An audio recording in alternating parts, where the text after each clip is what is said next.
హల్లెలూయా. మంచిది. ఈ దినం వాక్య భాగం ప్రభు నన్ను ప్రేరేపించి ఇచ్చిన కొన్ని మాటలు.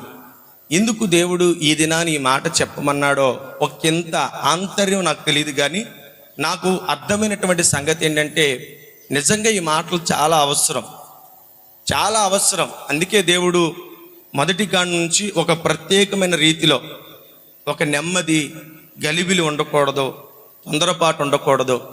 ఎందుకంటే ఆయన వాక్యము బయలు వెళ్ళేటప్పుడు కలవరం చేత మనస్సుంటే ఏం చెప్తున్నాడో అర్థం కాదు. లోకరీత్యాగా కొన్ని విషయాలు కొన్ని రకాలుగా వాళ్ళు వింటూ వస్తారు, గలిబిలో కానో కలత చేతగానో ఏదో ఒక రకంగా. కానీ దేవుని వాక్యం గలిబిలి అయ్యేది కాదు. కాబట్టి మన హృదయాలను నెమ్మది పరుచుకొని దేవుడు ఈ దినం ఏ ఉద్దేశించి ఉన్నాడో, ఏ రీతిగా దేవుడు ఇంతగా దేవుని సేవకుడిని బలోపేతం చేస్తున్నాడో అని మనం ఆలోచిస్తే దేవుడు మాట్లాడే మాటలు ప్రస్తుత పరిస్థితికి, ప్రస్తుత వాతావరణానికి, లేకపోతే ప్రపంచపు యొక్క తీరుకు అవసరమైనటువంటి మాటలు ఈ దినం దేవుడు మన కొరకు దాచి ఉంచాడు. వాక్య భాగం చూద్దాం. పరిశుద్ధ గ్రంథాన్ని అందరూ తీయండి. పేతురు రాసిన రెండవ పత్రిక 3వ అధ్యాయము. నేను చదువుతాను, పై వచనాన్ని తర్వాత చదువుతాను. ముందు చదివేటువంటి వాక్యము నేను గమనించండి. కొందరు ఆలస్యమని ఎంచుకున్నట్లు, 2వ పేతురు పత్రిక 3వ అధ్యాయము నేను 9వ వచనాన్ని చదువుతున్నాను. పరిశుద్ధ గ్రంథాన్ని తెరిచి వాక్యాన్ని మనసులో నెమరు వేసుకోండి.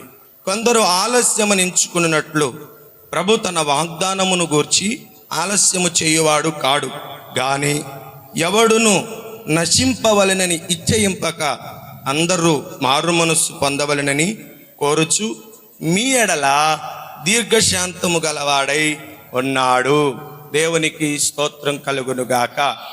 వాక్యపు భాగం అర్థమైందా? వాక్యపు భాగం అందరూ చూచారా? వాక్యంలో రాయబడినటువంటి ఒక సంగతి మీరు గమనించారా? ఒక సంగతి మీరు గ్రహించాలి. వాక్యం చదువుతున్నప్పుడే ఈరోజు సేవకుడితో ఒక మాట మాట్లాడాడు, ఆ మాట అర్థమైపోవాలి మనకి. అంటే ఏ మాట్లాడాడు అంటే కొందరు ఆలస్యమని ఎంచుకుంటున్నారంట. అర్థమైందండి? ఈ దినపు టైటిల్ ఇదే, ఆలస్యమని ఎంచుకుంటున్నాడు.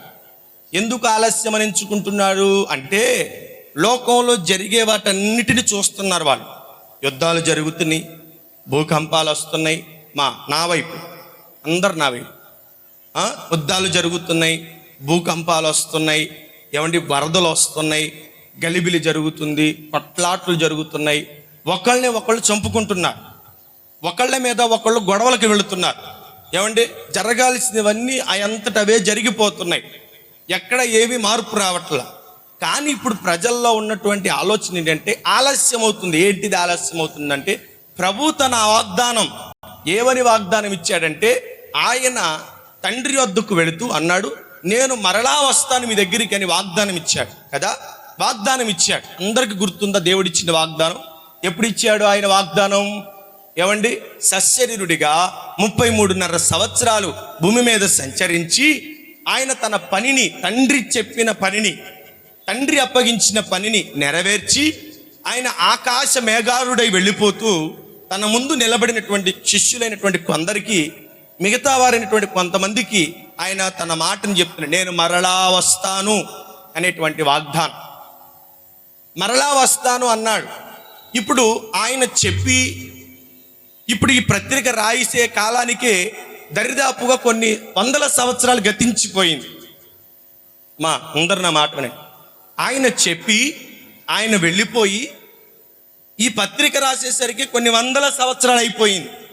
ఇప్పుడు పేతురు ప్రకటిస్తున్నది ఏంటంటే దేవుని రాకడా, ఆయన వస్తానని చెప్పాడు. ఆయన రాకడలో ఇలాంటివి జరుగుతాయి, ఇలాంటివి వస్తాయి, ఇలాంటివి సంభవిస్తాయి. 3వ అధ్యాయం ప్రారంభం నుంచి మీరు చదువుకోండి. ఇంటికి వెళ్ళిన తర్వాత వాక్యానికి అవసరమైన మాటలే మెయిన్ పాయింట్స్ నేను చెప్తూ ఉంటాను. చెప్తున్నాడు, ఇలా జరుగుతుంది, ఇలా వస్తుంది అని చెప్తున్నాడు. సంఘంలో ఇదే మాట పదే పదే ఈ లెంట్ డేస్లో మనం ఎక్కువగా ప్రార్థనలు జరుపుకుంటున్నాం కదా, వాక్యాలు ఎక్కువగా వింటున్నాం. రాత్రి వేళ సంఘంలో సంఘాల గురించి అపోస్తులు బోధించినటువంటి ప్రకటన గ్రంథంలో రాయబడినటువంటి 7 సంఘాల యొక్క హెచ్చరిక దేని కొరకు తెలుసా? ఆయన వస్తున్నాడు. మరణాత అనగా ఆయన వస్తున్నాడు, వచ్చుచున్నాడు, త్వరగా రమ్ము అనేటువంటి అర్థం. ఈ ప్రకటనలో సంఘాల గురించి ప్రస్తావన ఎత్తుతూ, ఎందుకు సంఘాలను దేవుడు క్రమపరుస్తున్నాడు, లోపాలను ఎత్తు చూపిస్తున్నాడు, వంకరను సరిచేస్తున్నాడు, వారి యొక్క ప్రవర్తన వైఖరి ఎందుకు మార్చుకోమంటున్నాడంటే వస్తున్నాడు అంతే. ఆయన వస్తున్నాడు. ఎప్పుడు వస్తాడు తెలియదు, ఎలా వస్తాడు తెలీదు, కానీ రావటానికి ముందు జరిగేవన్నిటిని చెప్పాడు. ఆయన చెప్పాడా తెలుసా మీకు? వాక్యాన్ని ఎరిగి ఉన్నారా? అయితే మంచిది. ఆయన రాబోయే ముందు సూచనలన్నీ చెప్పాడు. చెప్పి ఒక మాట కొసమెరుపు అన్నాడు. ఏమన్నాడు తెలుసా? దొంగ వలే వస్తానన్నాడు. అంటే యుద్ధాలు జరిగినప్పుడు రాడాయన, భూకంపాలు జరిగినప్పుడు రాడాయన, వరదలు కల్లోలు రాడాయన, వీటి మధ్యన రాడాయన. వీటి మధ్యన వచ్చే దేవుడు కాదు. ఇంకొక ఉదాహరణ కావాలంటే, మీకు ఆయన రాకడ యొక్క కొంచెపు అవగాహన మీకు తెలియాలంటే, మొదటి రాజుల గ్రంథం 19వ అధ్యాయం. అందరు పరిశుద్ధ గ్రంథాన్ని తెరిచి చదవండి, ధ్యానం చేయండి. మొదటి రాజుల గ్రంథం 19వ అధ్యాయం. నేను చదవమన్నటువంటి వాక్య భాగాన్ని కొంచెం చదవండి. 11 నుంచి కొన్ని మాటలు ఒకళ్ళు శ్రద్ధగా చదవండి. అందుకు ఆయన, నీవు పోయి పర్వతం మీద యెహోవా సముఖమందు నిలిచి ఉండుమని సెలవిచ్చెను. ఆ వైపున సంచరించగా, చూడండి, ఒకటి అండర్లైన్ చేసుకోండి. ఆయన ఎలా కనపడ్డాడు, ఎలా వినపడ్డాడంటే బలమైన పెనుగాలి ఒకటి. చదవండమ్మా. పర్వతములు బద్దలైపోయినాయి. మొదటి విధానం పెనుగాలి వీచింది, అంటే కల్లోలం, కలవరం. రెండవది వాయుని యొక్క స్వరానికి బ్రద్దలైపోయింది, భూకంపం, ప్రకంపనలు ప్రారంభమైంది. మూడవది పర్వతములు అలాగే శిలలు చిన్న భిన్నమైపోయింది. కానీ యెహోవా ఆ దెబ్బకు రాలేదండి. ఏ దెబ్బకు రాలేదు? పెనుగాలికి రాలేదు. అందరు నా మాట వింటున్నారు కదా? పెనుగాలికి రాలేదు. పర్వతములు శిలలు బద్దలైపోతున్నాయి. ఎందుకు? ఆయన తాకిడికి తట్టుకోలేక, ఆయన ఒక్క ప్రవేశానికి నిలబడలేక.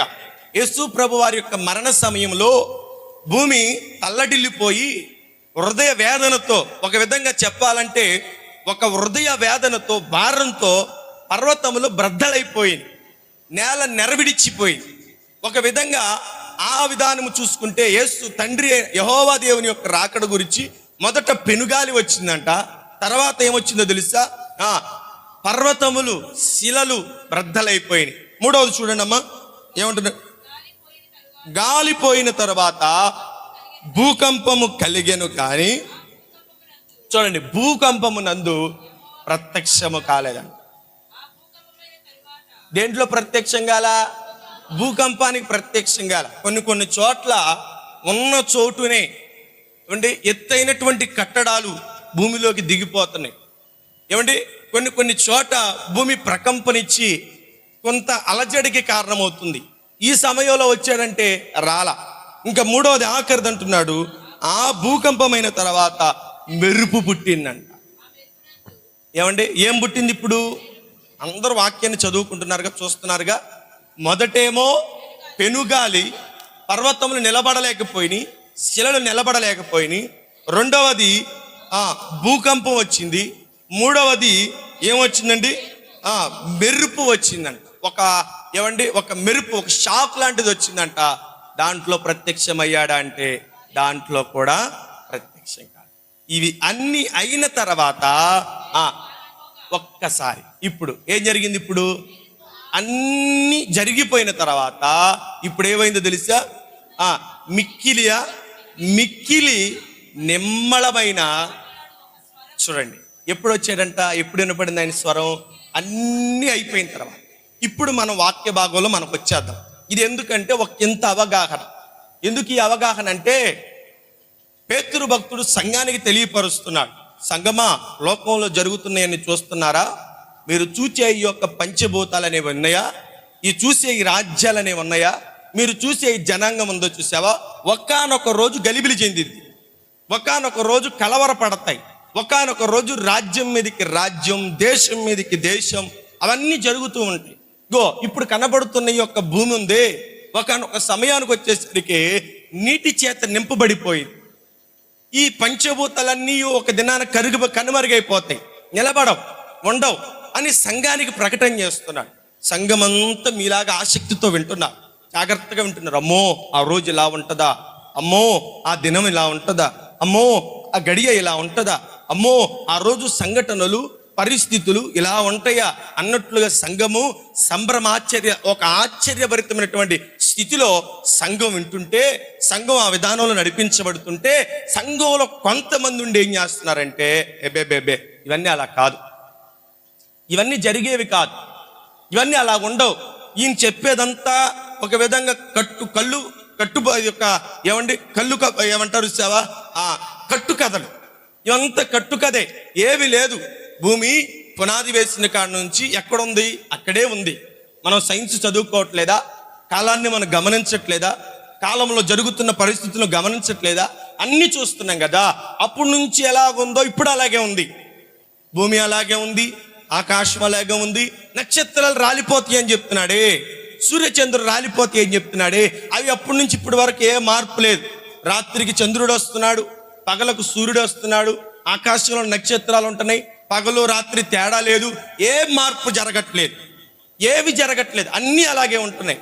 ఇప్పుడు ఈయన చెప్పేంత ఒక కట్టు కదే కాబట్టి దీని యందు నమ్మిక విశ్వాసం ఉంచి మనమేదో కలవరపడిపోయి మన సుఖాలని, మన సౌఖ్యాల్ని, మన సంతోషాలని, మన అలవాట్లను, మన ఆచారాల్ని, మన పెద్దల గౌరవాల్ని, మన పితరుల యొక్క పారంపర్యంగా వచ్చేటువంటి పద్ధతుల్ని మానేసుకోవడం అంత విధం కాదయ్యా. ఈ లోకం అంతా ఎప్పుడు మార్పు చెందదు, ఎప్పుడు ఇలాగే ఉండిద్ది, అవన్నీ అలా జరుగుతూనే ఉంటాయి, కానీ దీని మీద పెద్ద మనసు ఉంచొద్దని సంఘంలో కొంతమంది కలవరాన్ని పుట్టిస్తున్నారు. పేతురు తిరిగాడు, సంఘంలో జరుగుతున్న వాటిని గురించి గ్రహించాడు. ఆనాటి కాలంలో అలాంటి మనుషులు ఉన్నారు, ఈనాటి కాలంలో కూడా ఇలాంటి మనుషులు ఉన్నారు. ఏమని చెప్తారు? ఏం పోయిందండి, ఇవన్నీ అట్లా జరుగుతూనే ఉంటాయి, వరదలు అనేవి రావా, అవన్నీ జరుగుతూ ఉంటాయి, భూకంపాలు అనేవి రావా, జరుగుతూ ఉంటాయి, ఇవన్నీ అలాగే జరుగుతుంటాయి. కానీ మనం ఎలా ఉండాలి? మన నడక, మన పోకడ అంతా మనకు నచ్చినట్లుగానే ఉండాలి. దేవుడు ఏం చెప్పాడు? తిను తాగు సుఖించు అన్నాడు, కానీ నీదే చేయమని అన్నాడా అన్నట్లుగా వాక్యాన్ని వక్రీకరిస్తారు. నా వైపు శ్రద్ధ, ముందే చెప్పాను కదా ఏంటి? వాక్యాన్ని వక్రీకరిస్తారు, లేని మాటను కలిపి వాక్యాన్ని చెరుపుతూ ఉంటారు. ఇప్పుడు ఏంటంటే సంఘంలో ఒక విధంగా గలిబిలి, ఒక విధంగా మనసులు చంచలమైపోతున్నాయి. పేతురు భక్తుడు ఎరిగి ఇదిగో 8వ వచనం ప్రారంభం కాడ అంటున్నాడు, ప్రియులారా ఒక సంగతి మర్చిపోమా. ఇదిగో మీరు ఇప్పటి వరకు వింటున్న బోధ జాగ్రత్తగా విన్నారు కదా, ఇప్పటి వరకు నేర్చుకున్నారు కదా, అయితే ఒక్క విషయం మాత్రం మర్చిపోమాకండి. ఏమనగా ప్రభు దృష్టికి ఒక దినము 1000 సంవత్సరాలు. కాలాన్ని తెలియపరుస్తున్నాడు పేతురు భక్తుడు. కాలాన్ని చెప్తున్నాడు, అయ్యా మనం అనుకున్నట్లుగా, మనం ఎంచుకున్నట్లుగా లెక్కేసుకుంటున్నావేంటి? యేసు ప్రభు కాలం నుంచి ఇప్పటి వరకు చూసుకుంటే 2026 సంవత్సరాలు, 2025 సంవత్సరాలు. నువ్వు ఏంటి కాలాన్ని చూసుకొని ఏంటి ఇలా ఈ రోజు వస్తాడు, ఆ రోజు వస్తాడని చెప్పావు, కానీ ఏ రోజు రావట్లేదు. ఇప్పటికీ చెప్పి 2000 సంవత్సరాలు అయిపోయింది అయ్యా, ఏడి దేవుడు అనుకుంటున్నారేమో. ఒక విషయం గుర్తుపెట్టుకోండి, దేవుని దృష్టిలో ఒక దినము 1000 సంవత్సరాలు. ఒక దినం 1000 సంవత్సరాలు అంటే ఆయన చనిపోయి ఆయన పరలోకానికి ఆరోహణై చెప్పి వెళ్ళిన కాడ నుంచి ఇప్పటి వరకు చెప్పుకుంటే 2025 సంవత్సరాలు సంపూర్తి అయిపోయింది. 2026 సంవత్సరాలను దేవుని దృష్టిలో ఒక రోజుని 1000 సంవత్సరాలు వేసుకుంటే ఇప్పటికి ఎన్ని సంవత్సరాలు అయినాయి? 1000 సంవత్సరాలు అయిపోయింది. ఆయన ఇంకొక మాట అంటున్నాడు, ఏమంటాడు తెలుసా? 1000 సంవత్సరములు ఒక్క దినమే. అంటే ఆయన లెక్కలో చూసుకుంటే ఎటు చూసుకున్నా మన ఊహకు అందదు. ఎందుకని? ఒక దినాన్ని 1000 సంవత్సరాలతో పోల్చాడు, 1000 సంవత్సరాల్ని ఒక్క దినంతో కూడా పోల్చాడు. సంగమ జాగ్రత్త జ్ఞాపకం చేసుకోండి. ప్రస్తుత కాలపు యొక్క పరిస్థితులు దేవుడు దృష్టిలో పెట్టుకొని సంఘంలో దేవుని ఆత్మచేత నింపబడవలసిన వారు, దేవుని నడిపింపుకు అప్పజెప్పుకోవలసినటువంటి వారు, దేవుని యొక్క వాక్యానికి బద్దులవలసినటువంటి వారు, ఇంకా లోక ఆచారాల్లో, లోకపు యొక్క కట్టుబాట్లలో, ఈ లోకం వేసిన ముసుగులో బ్రతుకుతున్నటువంటి వారు ఉన్నారు. సంఘములోనైనా సమాజంలోనైనా ఎక్కడైనా సరే ఈ లోకం వేసే ముసుగులో వారు కనుమరుగైపోయి ముసుగులో ఉండి వారికి అర్థం కావట్ల దేవుడు ఏం చెప్పాడు. అంటే దేవుడు చెప్పి 2000 సంవత్సరాలు గతించిపోయింది కదా, ఇక ఆయన రాకడ రాదు, ఆయన వాగ్దానాలు ఎప్పుడో మర్చిపోయాడు అని అనుకుంటున్నాడు. అప్పుడు పేతురు భక్తుడు అంటున్నాడు కదా, ఏమంటున్నాడు? మన కాలం లెక్కేసుకుంటాం కాదు, మన సమయం లెక్కేసుకుంటాం కాదు, మన రోజులు మనం లెక్కేసుకుంటాం కాదు. నువ్వు ఆయన 2000 సంవత్సరాలు అయిపోయింది వెళ్ళిపోయి ఇప్పటి వరకు వాగ్దానం గుర్తురాలేదంటే నీ దృష్టిలో 2000 సంవత్సరాలేమో, కానీ ఆయన దృష్టిలో 2 రోజులైందంతే. అంతేనండి, 2 రోజులైందంతే. 2 రోజులకే కంగారు పడితే ఎలాగా? 2 రోజులకి ఆతృత పడితే ఎలాగా? దేవుని దృష్టిలో దేవుని కాలం ఒకటి ఉంది. కొన్ని వాక్యాల్లో రాయబడిన నిర్ణయ కాలం ఒకటి ఉంది, సరైన సమయం ఒకటి ఉంది, ఆయన ఏర్పాటు చేసుకున్న గడియ ఒకటి ఉంది. అందుకే యేసు ప్రభు వారు స్పష్టంగా శిష్యులకు చెప్తున్నటువంటి మాట, కాలములు సమయములు తండ్రి ఆధీనం. గడియారం ఇప్పుడు ఎవరి చేతిలో ఉంది? తండ్రి స్వాధీనం. మన గడియారం ఏమో ఇప్పుడు 12:30 చూపిస్తుంది, 12:10, 12:15 చూపిస్తుంది. అంటే ఎంతసేపు వదిలిపెడతాడు? ఎప్పుడు వెళ్ళిపోదాం, పెందలకాడ వదిలేస్తానన్నాడు కదా, ఇంటికి వెళ్ళిపోవాలి అన్నట్లుగా ఒకవేళ ఉన్నారనుకో, సమయం నా చేతిలో లేదు కదా. ఒకవేళ నేను చెప్పాను అనుకో, ఏమండి ఆ టైం మనది అవ్వాలి కదా. వాక్యపు యొక్క కొనసాగింపు ఎప్పుడో అప్పుడే ముగింపు. దేవునికి స్తోత్రం, దేవునికి స్తోత్రం. బిగ్గరగా చెప్దామా? చేతులు ఉన్న వాళ్ళు చెప్దామా? నోరు తెచ్చిన వాళ్ళు చెప్దామా? వాక్యం వినాలనుకున్న వాళ్ళు చెప్దామా? మంచిది. ప్రియమైనటువంటి దేవుని ప్రజలారా, పేతురు భక్తుడు అంటున్నాడు, కాలము సమయం ఆయన ఆధీనంలో ఉంది. ఇప్పుడు టైం అంతా ఆయన చేతిలో ఉంది. ఇప్పుడు ఆయన నడిపిస్తాడు. ఆయన ఎప్పుడు పంపించాలనుకుంటున్నాడో, ఎప్పుడు వెళ్ళాలనుకుంటున్నాడో ఆయన వెళతాడు. కానీ ఒక్క విషయం మీరు గుర్తుపెట్టుకోండి. ఏమంటున్నాడంటే, కొందరు ఆలస్యమని ఎంచినట్లుగా ప్రభు తన రాకడ విషయమై, తన వాగ్దానం విషయము గురించి ఆలస్యము చేయువాడు కాడు. ఏమంటున్నాడంటండి? చూడండి, తన కొందరు ఆలస్యమని ఎంచుకున్నట్లు ప్రభు తన వాగ్దాన విషయమై ఆలస్యము చేయువాడు కాడని. అంటే ఆయన ఇచ్చిన వాగ్దానాన్ని గుర్తుంది. ఆయన ఇచ్చిన వాగ్దానాన్ని గుర్తుంది. మనుషులైతే వాగ్దానాలు మర్చిపోతారు, చేసిన ప్రమాణాలు మర్చిపోతారు. భార్య భర్తతో, భర్త భార్యతో చేసిన ప్రమాణాలు మర్చిపోతారు. స్నేహితుడు చేసుకున్న ప్రమాణాలు మర్చిపోతారు. ఇంకా చెప్పుకోవాలంటే బంధాలన్నీ చేసుకున్న ప్రమాణాలు మర్చిపోతారు. కానీ దేవుడు ఆయన ఈ లోకమునకు నిర్ణయించిన సమయము ఆయనకు గుర్తుందా? ఆయనకి జ్ఞాపకం ఉంది. ఎప్పుడు వెళ్ళాలో, ఎప్పుడు ఈ లోకపు యొక్క ముగింపు ఎప్పుడుందో ఆయనకి తెలుసు. కొందరు అనుకుంటున్నారంట, ఏమనుకొని ఆయన ఆలస్యం చేస్తున్నాడు అంటున్నారంట. ఒకవేళ ఆ గుంపులో నువ్వు కూడా ఉన్నావా? దేవుని బలిపీఠం కింద కూర్చుని ఆత్మలు మొరపెడుతున్నాయి అంట. ఏవని? నాదా సత్యస్వరూపి. ఎంతవరకు ఎంతవరకు ఓపిక పట్టమంటావు? ఎంతవరకు ఎదురు చూడమంటావు? ఎంతవరకు నువ్వు ఆగుతావు? ఆలస్యం అయిపోతుంది కదా, వెళ్ళిపోవాలి కదా, తీర్పు తీర్చాలి కదా, ఈ లోకపు యొక్క మరి పనులన్నీ జరగాలి కదా, ఎప్పుడయ్యా అంటూ ఉంటుంటే ఆయన తన వాగ్దానమును గురించి ఆలస్యము చేయువాడు అంటే దాని టైం ఇంకా రాలేదు అని అర్థమవుతుందండి. 120 సంవత్సరాల టైం ఇచ్చాడు. ఎవరికి? నోవాహు కాలంలో ఉన్న ప్రజలకు. అంటే 120 సంవత్సరాల టైం ఇచ్చాడంటే నోవాహు పడవ కట్టేంత వరకు, ఓడ తయారు చేసేంత వరకు ఓపిక పట్టాడు.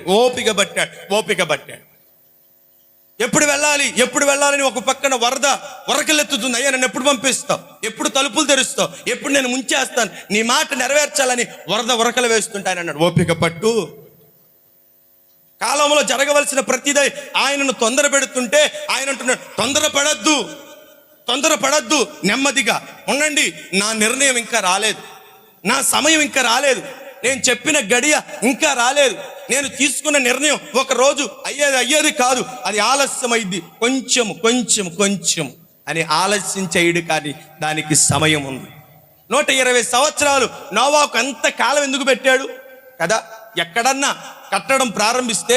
కట్టడం జరిగితే కొన్ని సంవత్సరాల వ్యవధిలోనే జరిగిపోయింది కదా. నోవాహుకు అన్ని సంవత్సరాల టైం ఎందుకు ఇచ్చాడంటే దేవుడే ఇచ్చాడు. అర్థమైందా? దేవుడే ఇచ్చాడు.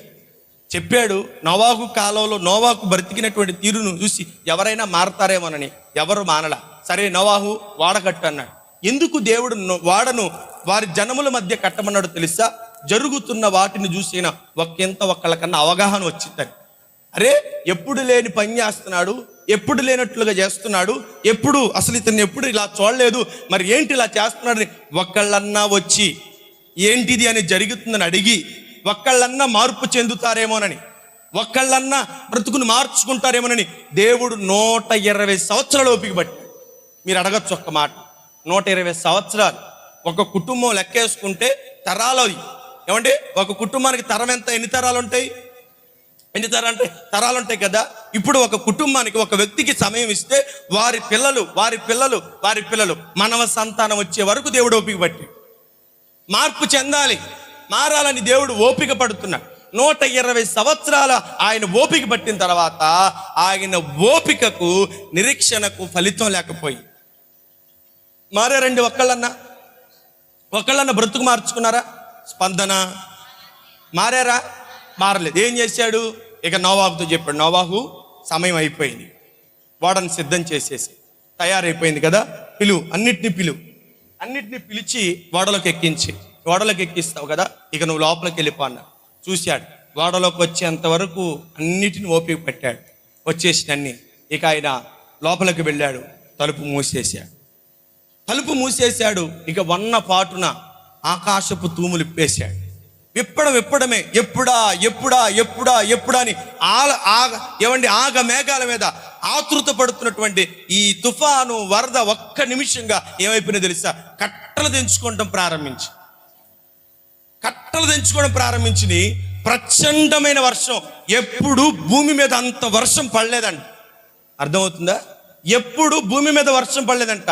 ఆకాశపు తూములు ఇప్పేశాడంట, భూమికి ఉన్న తూములు కూడా ఇప్పేశాడంట.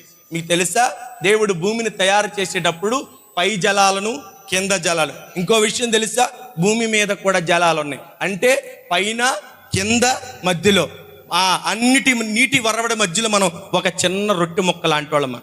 తెలుసా మన స్థానం ఎంతో తెలుసా? భూమి మీద భూమి అంతా కూడా నువ్వు పరిశీలిస్తే అంత నీరే, ఎక్కడ కూడా నీరు లేని చోట్లేదు, అంత నీరుతో ఉంది.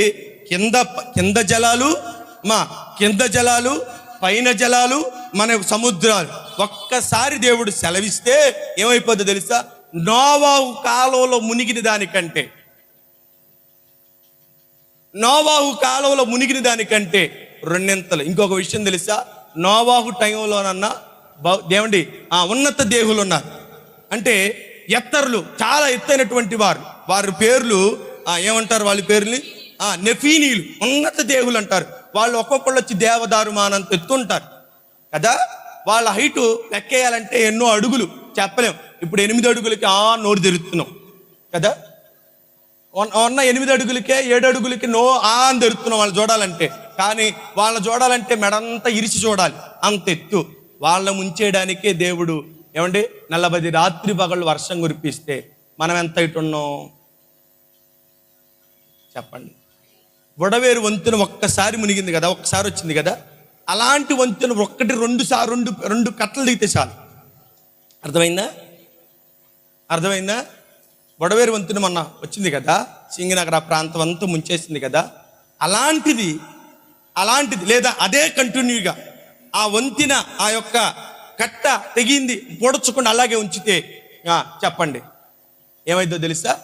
అస్సలు ఏం ఉండదు ఇక. ఎందుకని? ఆ ఒక్క చిన్న ఆ కట్ట చాలు మనకి కదా. మన హైట్ అంతా ఒక్కసారి వర్షం పొల్లును పడితే మోకాళ్ళ లోతు నీళ్ళు వచ్చేస్తాయి కదా. వర్షానికే నీళ్ళు వచ్చేస్తే ఆయన కింద జలాలను, పై జలాలను, సముద్రాలను ఆజ్ఞాపిస్తే మొత్తం నీరుంటే మనం ఎక్కడ ఉంటాం చెప్పండి కదా. కొందరు ఆలస్యమని ఎంచుకుంటున్నారు. దేనిని గురించి? ప్రభు రాకడను గురించి ఆలస్యమని ఎంచుకుని ఏం చేస్తున్నారు? లోకానుసారంగా లోక పనుల్లో, సంతోషాల్లో, సంబరాల్లో, ఇక కార్యక్రమాలన్నింటిలో మునిగిపోయారు. నేను ముందే చెప్పే వాక్యాన్ని శ్రద్ధగా వినాలని. దేవునికి స్తోత్రం. దేవుని వాక్యం శ్రద్ధగా విని ఏమంటున్నాడు? కొందరు ఆలస్యం అని ఎంచుకుంటున్నారంట. ఏమండి, దేవుడు ఇప్పుడే రాడండి, మీరేం భయపడద్దండి, ఈలోపు వయసు ఉంది కదా, కొంచెం మీకు మరి అన్ని సక్రంగా ఉన్నాయి కదా, డబ్బు ఉంది కదా, సరదా పడండి. ఎందుకండి ఇప్పుడే వయసును పాడు చేసుకుంటారు? అప్పుడే ఎందుకండి బాప్తీసం తీసుకుంటారు? అప్పుడే ఎందుకండి ఉపవాసాలని, ఆన్లైన్ ప్రేయర్లని, జాగారాలని, ఇలా ఎందుకండి దేహాన్ని పాడు చేసుకుంటారు? చాలా వయసు ఉంది, ఎందుకంతా చిన్నప్పుడే నువ్వు ఇలాంటి పనులు చేస్తావు? ఎందుకు ఇలాంటి పిచ్చి పిచ్చి పనులు చేస్తావు? ప్రార్థన చేయాలి. భక్తే రక్తే భక్తి చేయొచ్చు. వయసు అయిపోయింది కదా, కాళ్ళు ఇడ్చే టైం వచ్చిద్ది, నిలబడలేని టైం వచ్చిద్ది, కూర్చోలేని టైం వచ్చిద్ది, ఓపిక లేని టైం వచ్చిద్ది, మంచాన పడుకునే టైం వచ్చిద్ది. ఆ రోజు ఆ క్షణాన ఒక్కసారి పిలువు, దేవుడి మాట వింటాడు. ఎందుకంటే చాలా సమయం ఉంది కదా, చాలా టైం ఉంది కదా, ఇంక నీకు బోళ్ళంత వయసు ఉంది కదా, ఎందుకు ఇప్పుడే దేవుడు అనే పిచ్చి లోకంలో ఉంటావు? దేవుడు అనే పిచ్చి మైకోలను ఉంటావు? ఎందుకు పద్దాక ప్రార్థనకి వెళ్తావు? ఎందుకు పద్దాక ప్రార్థనలు పెట్టుకుంటారు? ఎందుకమ్మా ఇవన్నీ వేస్ట్? నువ్వు చేయవలసింది ఒకటే, వయసు ఉన్నప్పుడు అనుభవించు, ఆరోగ్యం ఉన్నప్పుడే సంపాదించుకో, అన్ని కుదిరినప్పుడే నువ్వు ఈ లోకంలో పోగేసుకోవాల్సిన పోగేసుకో, అన్ని కూడగట్టుకో, అన్ని సంపాదించుకో, తెచ్చి నెత్తిని పెట్టుకొని చావు. అంతేనా? అన్ని నెత్తిని పెట్టుకో, తెచ్చి నెత్తిని పెట్టుకుంటే నీకు వయసు అయిపోయింది కదా. వయసు అయిపోయిన తర్వాత, ఆరోగ్యం అయిపోయిన తర్వాత ఏమంటే నిక్కుతూ నిలుగుతూ దేవునికి వచ్చి దేవుని మందిరంలో వచ్చి కూర్చుని అమ్మయ్యా అనుకుంటావు చూసావా? ఆ రోజు వచ్చేంత వరకు నువ్వు సుఖపడు కదా, అంతేనా? ఆ రోజు వచ్చే వరకు నువ్వు సుఖపడు, ఆ రోజు వచ్చే వరకు నువ్వు తిరుగు. కొందరు ఆలస్యం అని అనుకుంటున్నారు దేవుని రాకడను గురించి, దేవుని యొక్క సమయాన్ని గురించి కొందరు ఆలస్యం అనుకుంటారు. ఆ ఆలస్యంలో ఆనాటి కాల ప్రజలు అన్నట్లుగా నీవు కూడా ఒకవేళ అనుకుంటున్నావేమో. జాగ్రత్త. యవనం అనేది దేవుడిచ్చిన వరం, జీవితం అనేది దేవుడిచ్చిన ఒక అద్భుతమైనటువంటి వరం.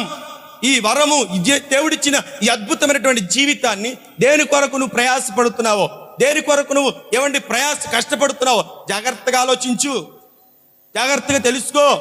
ప్రియమైనటువంటి దేవుని ప్రజలారా, ఈ మధ్యాహ్న కాల సమయం దేవుడు చెప్తున్నాడు, కొందరు ఆలస్యం అని ఎంచుకుంటున్నారు. ఏంటిది?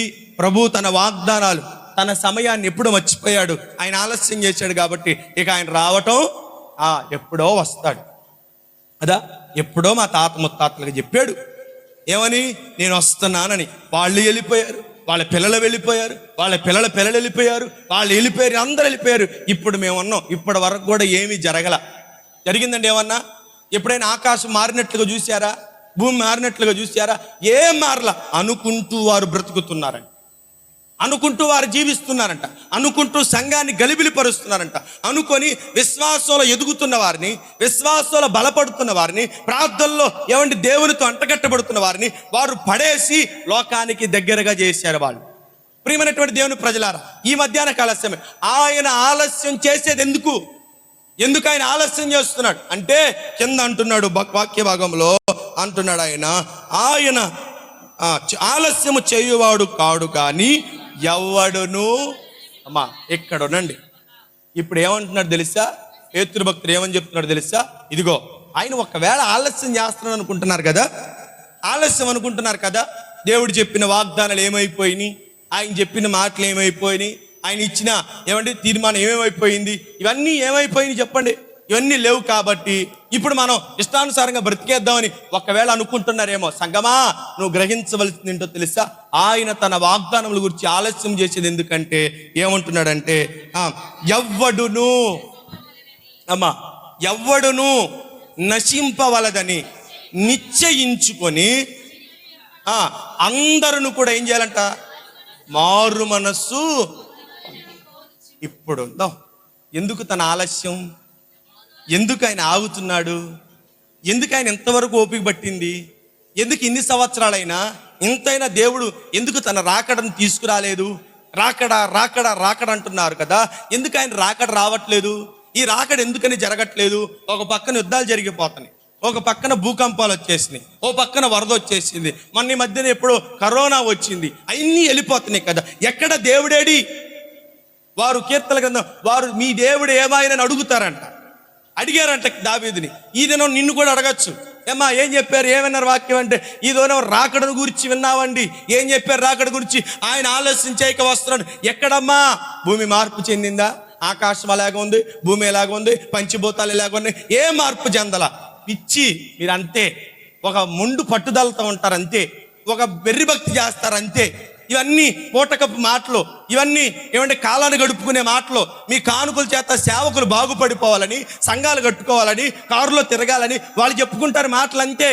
మీ డబ్బు పోగేసుకుని వాళ్ళు తిని వాళ్ళు సుఖపడతారు అంతే అనుకుని నీ మనస్సులను చెరిపేటువంటి వారు ఒకవేళ ఈనాటి కాలంలో వస్తారేమో జాగ్రత్త. ఒకవేళ ఇప్పటికీ మీ జీవితాల్లో ఒకవేళ ఇలాంటి ఆలోచనతో ఉన్నారేమో జాగ్రత్త. దేవుడు ఆలస్యం చేసేది, ఆలస్యం వెనుక ఒక ఉద్దేశం ఉంది. ఆయన ఆలస్యం వెనకాల ఒక ప్రణాళిక ఉంది. ఆయన ఆలస్యం వెనకాల ఒక నిర్ణయం ఉంది. ఏంటా నిర్ణయం అంటే, ఒక్కడు కూడా నశించిపోకూడదు. అంటే భూమి మీద మానవ మనుగడ ఎక్కడ వరకు ఉందో వాళ్ళు ఏమండి అడవి జాతి మనుషులే కానీ, నర్మాంస భక్షకులే కానీ, వ్యభిచారులే కానీ, దొంగలే కానీ, అంతకులే కానీ, ఏ జాతి వాడైనా, ఏ కోవకు చెందిన వాడైనా, ఏ ప్రజ అయినా, ఏ దేశవాడైనా ఒక్కడు కూడా చనిపోకూడదు. అది దేవుని ఉద్దేశం.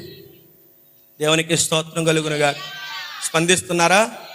హల్లెలూయా. ఏం చేయాలంటే ఇప్పుడు దేవుని ఉద్దేశం ఏంటి? పేతురు బట్టబయలు చేశాడయ్యా. మీరు అనుకున్నట్లుగా ఒకవేళ అనుకుంటున్నామో జాగ్రత్త, ఆయన టైం అప్పుడే అవ్వాలా. ఇది మాత్రం గుర్తుపెట్టుకోండి. మీరు అనుకున్నట్లుగా మీ కాలాన్ని చూసుకొని, మీ టయాన్ని చూసుకొని తొందరపడద్దు. మీ సమయంలో ఒకవేళ ఆయన చెప్పిన వాగ్దానం ఆలస్యమైందేమో కానీ, ఆయన చెప్పిన వాగ్దానం మీ ఉద్దేశంలో ఒకవేళ లేట్ అయిందేమో కానీ, మీ ఉద్దేశంలో ఆయన చెప్పిన టైం దాటిపోయిందేమో కానీ, మీరు అనుకున్నట్లుగా, మీరు నిర్ణయించుకున్నట్లుగా ఆయన సమయము ఆలస్యము కాదమ్మా, సమయం ఇంకా చెప్పకనే చెప్పాడు. మరియ తల్లితో ఏమని చెప్పాడు తెలుసా? నా టైం వచ్చేదాకా నువ్వు కంగారు పడమా. అర్థమైందా? మరియ ఏం చేసింది? తొందర పెడుతుంది. మా వాడు ఎలాంటి వాడు తెలుసా? అసలు మా ఓడు ఎలాంటి వాడితో తెలుసా? కొంతమంది అంటారు చూసావా, తల్లులు పిల్లల మీద ప్రేమతో, మా ఓడు ఏం చదువుతాడు తెలుసా? ఆడికి అక్షరం ముక్క రాదు కదా. అసలు మా ఓడు ఏం చదువుతాడో తెలుసా నీకు? మా ఓడు ఎలాంటి వాడో తెలుసా అని గొప్ప చెప్పుకోండి. ఒక విధంగా పెద్ద కుమారుడు కదా ఆయన, కదండి. పెద్ద కుమారుడు అంటే ఎంతైనా ఇంట్లో కొద్దిగా ఉంటది కదా. ఆ విధానంలో ఒకవేళ మానవరీత్యా చెప్తున్నాడు అంతే. మానవరీత్యా మరి ఒకవేళ అనుకుందేమో, ఇగో మా ఓడున్నాడు, ఏం భయపడద్దండి, కింద మీద పడు ఏదో మంత్రాలు చేసి మా వాడు ఏదో చేస్తాడు అనుకున్నట్లుగా యేసు ప్రభు వారిని ఆ విషయంలో ఒకవేళ కంగారు పెడదామని చూసింది. అర్థమైందా? ఆయన టైం ఒకటి ఉంది. భూమి మీదకి ఆయన వచ్చిన తర్వాత తండ్రి నిర్ణయించిన సమయం ఒకటి ఉంది. ఆ సమయం వచ్చే వరకు దేవుడు ఓపిక, యేసుక్రీస్తు ప్రభు వారు ఓపికగానే ఉన్నాడు. 30 సంవత్సరాల వరకు ఎక్కడ పరిచర్య చేయలేదు. అర్థమైందా? ఆయన శాస్త్రుల దగ్గర కూర్చున్నాడు, ఏమండి ప్రధాన యాజకుల దగ్గర కూర్చొని వాక్యం బోధిస్తున్నాడు, సంగతులు తెలియపరిచాడు. ఆయన లోకానికి పరిచయం అయ్యేసరికి 30 సంవత్సరాలు పట్టింది. ఎందుకో తెలుసా? యూదుల కాలం ప్రకారము ఒక వ్యక్తి యాజకుడు అవ్వాలంటే యవ్వన వయసుకు రావాలి. ఎంత వయసో తెలుసా? 30 సంవత్సరాలు. అర్థమైందా? ఒక వ్యక్తి వయసుకు వచ్చి దేవుని పని చేయాలంటే వయసు రావాలి. ఇప్పుడు వయసు రాకుండా తొందర పెడితే ఎలాగా? అవునా కదండి? వయసు రాకుండానే తొందర పెడితే ఎలాగా? ఇప్పుడు కాదు, నా సమయం ఇంకా రాలేదమ్మా, నువ్వు తొందర పెట్టమాకు కదా. చూడండి ప్రియమైన, మామూలుగా మనుషులు అనుకుంటున్నారు ఆలస్యమైపోయింది, ఆలస్యము కాల, ఆలస్యము వెనకాల ఒక నిర్ణయం ఉంది. నీకు ఒకవేళ ఆలస్యమేమో కానీ, అమ్మా నీకు ఒకవేళ ఆలస్యమేమో కానీ దేవునికి ఇంకా టైము ఓపిక పడుతుంది. ఎందుకోసం ఓపిక పడుతున్నాడు? ఎందుకోసం ఎదురు చూస్తున్నాడు ఆయన? చెప్పండి అమ్మా. అంతటా అందరూ మారు మనసు. ఎంతటా? భూమి మీద అంతటా. ఏమండి విజయలక్ష్మి ఆంటీ గారి ఇంట్లో ఏమంటే ఎంతమంది ఉన్నారు? ఏమండి మంజుల సిస్టర్ గారి ఇంట్లో ఎంతమంది ఉన్నారు? సంతోష్ శాంతమ్మ గారి ఇంట్లో ఎంతమంది ఉన్నారు? మా ఇంట్లో ఎంతమంది ఉన్నారు? జ్ఞానప్రకాష్ గారి ఇంట్లో ఎంతమంది ఉన్నారు? ఏమంటే సమయాల ఇంట్లో ఎంతమంది ఉన్నారు? రాబోయేది ఎంతమందో, ఉండవాళ్ళు ఎంతమందో, అందరూ ఎంతమంది. అర్థమైందా? రాబోయే వాళ్ళు ఎంతమందో, ఉన్నది ఎంతమంది, అందరూ మార్పు చెందాలి. ఎవరు నశించిపోకూడదు. ఇంకొక ఉదాహరణ చెప్పాలంటే నినివే పట్టణమే మనకు ఉదాహరణ. ఏమన్నాడు తెలుసా? లక్ష సంఖ్యకు మించినటువంటి జనాంగం ఉన్నటువంటి ఈ పట్టణము నాశనమైపోతే నేను ఊరుకుంటానా? అది సంఖ్య కలిగిన ప్రజ. సంఖ్య అనే పర్టిక్యులర్గా ఇచ్చాడు దేవుడు, తెలుసా ఏమంటే? సంఖ్యను పర్టిక్యులర్గా ఇచ్చాడు. ఆ సంఖ్యను దేవుడు కాపాడతాడు. దేవుడు కూడా కొన్ని సంఖ్యలు వేసుకున్నాడు. ఏ సంఖ్య అంటే మనకు తెలియదు. ఇప్పుడు అది పెట్టుకున్నాం అనుకోండి, ఈరోజు ఈ పూట అవదు, సాయంకాలం కూడికి కూడా దీంట్లోనే గడపాలి. దేవునికి స్తోత్రం కలుగును. ఆయన సంకల్పంలో కొంత సంఖ్య నియమించుకున్నాడు. ఆ సంఖ్య పూర్తయ్యే వరకు, లేదా ఆయన లెక్క పూర్తయ్యే వరకు, ఆయన లెక్క వచ్చే వరకు ఆయన ఏమండి ఈ యొక్క రాకడ కార్యక్రమం అనేది జరపడు. అర్థమైందా? అలాగని నిన్ను ఇష్టానుసారంగా ఉండనివ్వడు. అర్థమైందండి? ఇష్టానుసారంగా బ్రతకమని చెప్పడు. నేను వచ్చేది ఎప్పుడో కదా, ఎప్పుడో వస్తున్నాను కదా, ఇప్పుడు ఎందుకు నువ్వు కంగారు ఎందుకు, అమ్మా తిరిగమ్మా అని అనడో. ఆయన ఏమన్నాడో తెలుసా? ఆయన రాకడ సమయం వరకు మనం ఏం చేస్తుండో తెలుసా? ఎదురు చూస్తూ ఉండాలి. ఎప్పుడు వస్తాడు చెప్పాడా నీకు? చెప్పలే. కానీ వచ్చే వరకు నువ్వేం చేయాలి? ఎదురు చూస్తూ ఉండాలి కదా, ఎదురు చూస్తూ ఉండాలి. అంతేగాని రావట్లేదని చెప్పి లేచి వెళ్ళిపోయి ఏమంటే గుర్రకబెట్టి నిద్రపోవడం, లేకపోతే కడుపు నిండా తిని బేవుమంటూ ఆవలించడాలు, ఏ కార్యక్రమాలు పెట్టుకోకూడదు. ఆయన రాకడ కొరకు ఎదురు చూడాలి. సంగమా, ఇది ఎందుకో తెలుసా? ప్రస్తుతపు వాతావరణపు యొక్క ఏమండి సంకేతాలను దేవుడు ఎరిగి, నీ జీవిత గమనాన్ని దేవుడు ఉద్దేశించి, దేవుడు ఆలస్యం అనుకుంటున్నట్లుగా తన కార్యాలను ఆలస్యం చేసేవాడు కాదని తెలియపరిచి, ఆలస్యం వెనుకాల ఉన్న నిర్ణయాన్ని కూడా దేవుడు తెలియపరుస్తున్నాడు. జరుగుతున్నాయి కదా యుద్ధాలు, రాజ్యం మీదకి రాజ్యం లేవుస్తుంది, ఏమండి దేశం మీదకి దేశం లేవుస్తుంది, బాంబులు, పెద్ద పెద్ద బాంబులు, ఏమండి మనుషులు హతమారుస్తున్నారు, పట్టణం పట్టణం నాశనం అయిపోతున్నాయి. ఇవన్నీ జరుగుతున్నాయిగా, రాకడ వచ్చేసింది అనుకుంటున్నారు. రాకడా అర్థమైందా? అప్పుడే రాదు. జరుగుతున్న వాతావరణం చూసి, అయ్యా కరోనా వచ్చింది దేశాన్ని తుడిచిపెట్టేసి, యుద్ధం వచ్చింది దేశాన్ని తుడిచిపెట్టి, ఇప్పుడు కరువు వచ్చేసింది, గ్యాస్ సిలిండర్ల కరువు అయిపోయింది, రాను రాను పరిస్థితి ఎలా మారిపోతే తెలియదు, కరువు అనేది వచ్చేసింది. ఇప్పుడు వస్తాడు రావడా? ఆయన నిర్ణయం అప్పుడే అవలా. ఈ యొక్క విషయాలను బట్టి అంటాడు కదా, ఒక పాటలు అంటాడు కదా, ఏమంటాడు? కరువు, రణములు, మరణములు, యుద్ధములు చూచి కలుగదు మరణం. యూదులందరూ కూడా ఎక్కడికి వెళుతున్నారంట? తిరిగి యెరూషలేముకు వెళుతున్నారు. వారి ప్రయాణం చూడండి, ఒక పక్కనేమో యూదుల సమకూర్పు, మరొక పక్కనేమో అన్యుల మార్పు. ఎంత ప్రణాళిక ఉందో తెలుసు దేవుని దృష్టిలో. చెదరిన ఇశ్రాయేలును, చెదరిన యూదులను తిరిగి కట్టాలి, సమకూర్చాలి, వారిని పోగు చేయాలి. ఒక పక్కన వీళ్ళని పోగు చేస్తూనే మరొక పక్కన అన్యులను తన రాజ్యానికి చేర్చుకోవాలి. వీళ్ళని వాళ్ళని సమకూర్చి సంఘం ఇలా సమకూర్చబడిన తర్వాత ఏమైందో తెలుసా? దేవుడు అప్పుడు నిర్ణయించుకుంటాడు వెళ్ళాలా వద్దనే కదా. ఇప్పటికి ఇంకా లెక్క పూర్తవలా, యూదులే సంఖ్య ఇంకా తక్కువగా ఉంది. ప్రియమైనటువంటి దేవుడు, ఇప్పుడు ఇంకాను సంఖ్య తక్కువ ఉన్నప్పుడు ఇప్పుడే ఒకవేళ భయపడుతూ కలవరపడుతూ, అమ్మో దేవుడు రాకడంట, అమ్మో కలవరపడద్దు అని దేవుడు సమాధానం ఇచ్చి, కలవరపడద్దు, అసలు తొందరపడద్దు, నెమ్మదిగా ఉండు. దేవుడు తన వాగ్దానములు గురించిన సంగతులు ప్రతి ఒక్కటి నీకు తెలియపరిచాడు.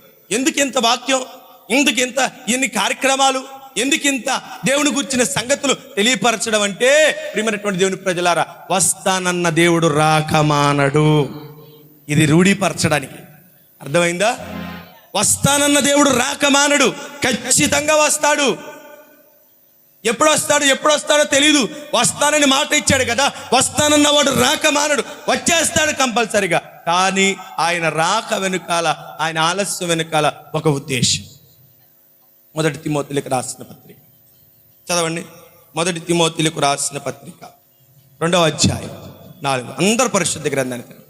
మొదటి తిమోతిలకు రాసిన పత్రిక 2వ అధ్యాయము 4వ వాక్యం చదవండమ్మా.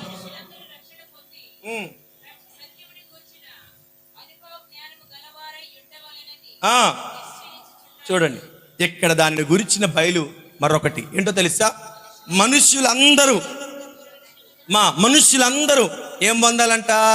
రక్షణ పొందాలి. రక్షణ ఎంతమంది పొందారు? ఎవరెవరు కుటుంబాలు ఎంతమంది పొందారు? అందరూ పొందారా? కుటుంబాలు అందరూ రక్షణ పొందారా? అందరూ రక్షణ పొందారా? అందల సంఖ్య ఇంకా ఉంది. ఇప్పుడే తొందరపడితే రక్షణ పొందవలసిన వాళ్ళ పరిస్థితి ఏంటి? ఇంకా రక్షణ తీసుకోవాల్సిన, రక్షణలోనికి నడిపించబడాల్సినటువంటి వారేంటి? నరకము నుండి, నిత్య అగ్నిగుండం నుండి, సాతాను యొక్క శాపగ్రస్తమైన స్థలము నుండి కొందరు రక్షించబడాలి. అందరూ, కొందరు కాదు అందరూ, మనుష్యులు అందరూ రక్షించబడాలి. ఇప్పుడు మనం ఉన్న ప్రాంతంలో ఎంతమంది యేసుని గురించి విశ్వసించారు, ఎంతమంది యేసుని గురించి తెలుసుకున్నారు, ఎంతమందికి యేసుని గురించిన పరిచయం ఇంకా మిగిలిపోయారు కదా, ఇంకా తెలుసుకోలేదు కదా. దేవుడు రాకడ ఆలస్యం వెనకాల మనుషుల యొక్క రక్షణ దాగి ఉంది. అందరు రక్షణ పొందాలి, అందరు మార్పు చెందాలి. భర్త మార్పు చెందితే భార్య మార్పు చెందాల, బిడ్డల మార్పు చెందితే తల్లిదండ్రులు మార్పు చెందాల, తల్లిదండ్రులు మార్పు చెందితే ఏమంటే బిడ్డల మార్పు చెందాల. ఇలా వ్యత్యాసంతో కూడిన మార్పు కాకుండా సంపూర్ణంగా కుటుంబం అంతా సంఘములో చేర్చబడి సంఘములో ప్రతి ఒక్కరూ ఏమంటే పాల్పంపులు పొందిన తర్వాత ఒక్క క్షణములో రక్షణ పొందిన ఈ సంఖ్యను దేవుడు ఎరిగి ఏం చేస్తారో తెలుసా, ఒక్క క్షణంలో ఆయన తన యొద్దకు చేర్చుకుంటారు కదా.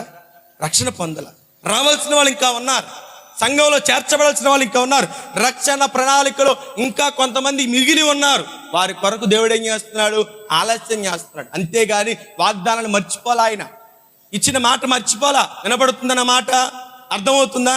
అందరం వెలుగుగానే ఉన్నారు కదా ప్రియమైనటువంటి దేవుని ప్రజలారా. ఆయన తన వాగ్దానాన్ని మర్చిపోలా, విడిచిపెట్ల వాగ్దానాన్ని. ఆలస్యం అనుకున్నట్లుగా కొంతమంది అనుకుంటున్నారే ఆలస్యమని, కొంతమంది ఎంచారే ఆలస్యమని. ప్రభు రావట్లేదు, లేట్ అయిపోయింది, ఇక మేము బ్రతుకుతాం అనుకుని కొంతమంది ఆలస్యం వెనకాల ఉన్న ప్రణాళికను గుర్తిరగకుండా లోకానుసారంగా బ్రతుకుతున్నారే, వారి గురించి దేవుడు మాట్లాడుతున్నాడు. ఆయన ఆలస్యం వెనకాల రక్షణ ప్రణాళిక దాగి కదా. రక్షణ పొందాలి కదా. మనలాగా మనం ఇప్పుడు ఎలా దేవుని సన్నిధిలో కూర్చొని దేవుని మాట్లాడుతున్నామో చక్కగా, నా ఆశ ఏంటో తెలుసా, ఇలాగే ఒకరోజు వాక్యం చెప్తా, ఎప్పుడన్నా దేవుని సన్నిధికి చేరిపోవాలి.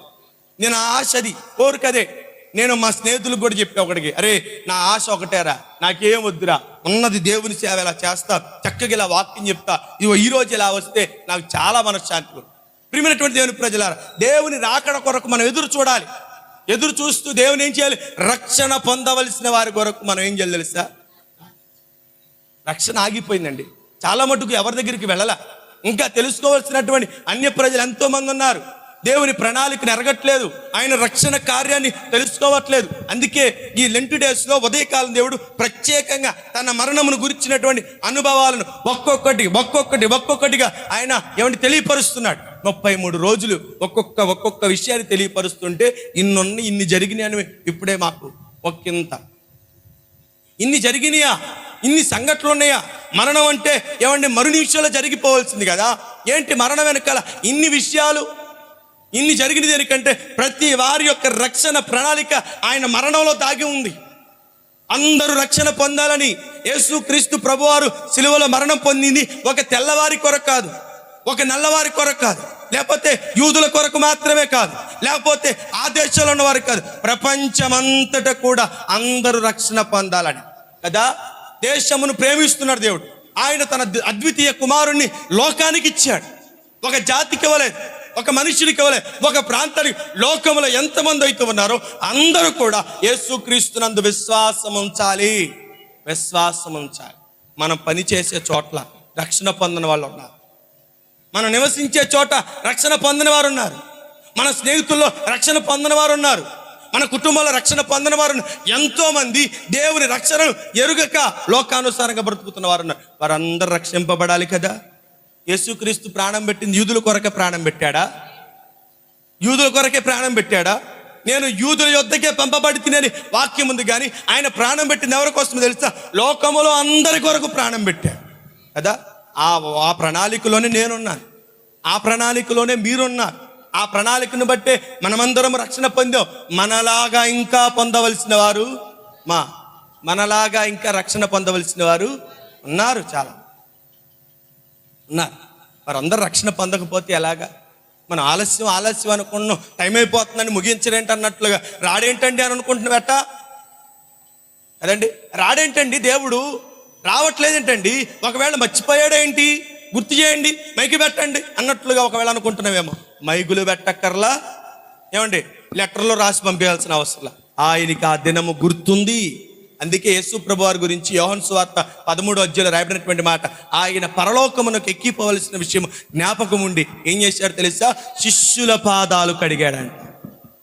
అర్థమైందా? ఆయనకి గుర్తుంది, తెలుసా ఆయనకి ఎప్పుడు రావాలో, అయ్యా ఎప్పుడు వెళ్ళాలో ఆయనకి తెలుసు.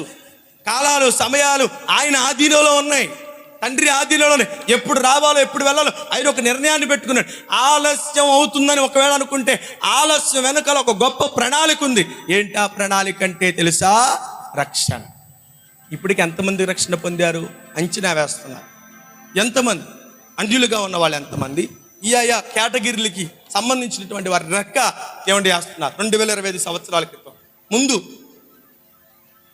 ఎంతమంది మారు మనసు పొందారు? ఎంతమంది ఇలా మతాలు మారినటువంటి ఆ యొక్క విధాన కోణాన్ని వారు పరిశీలిస్తున్నారు. ఇంకను మారవలసిన వారు 75% మంది ఉన్నారు. అర్థమైందా? ఎంత శాతానికి? 100%. ఎంత మిగిలిపోయింది?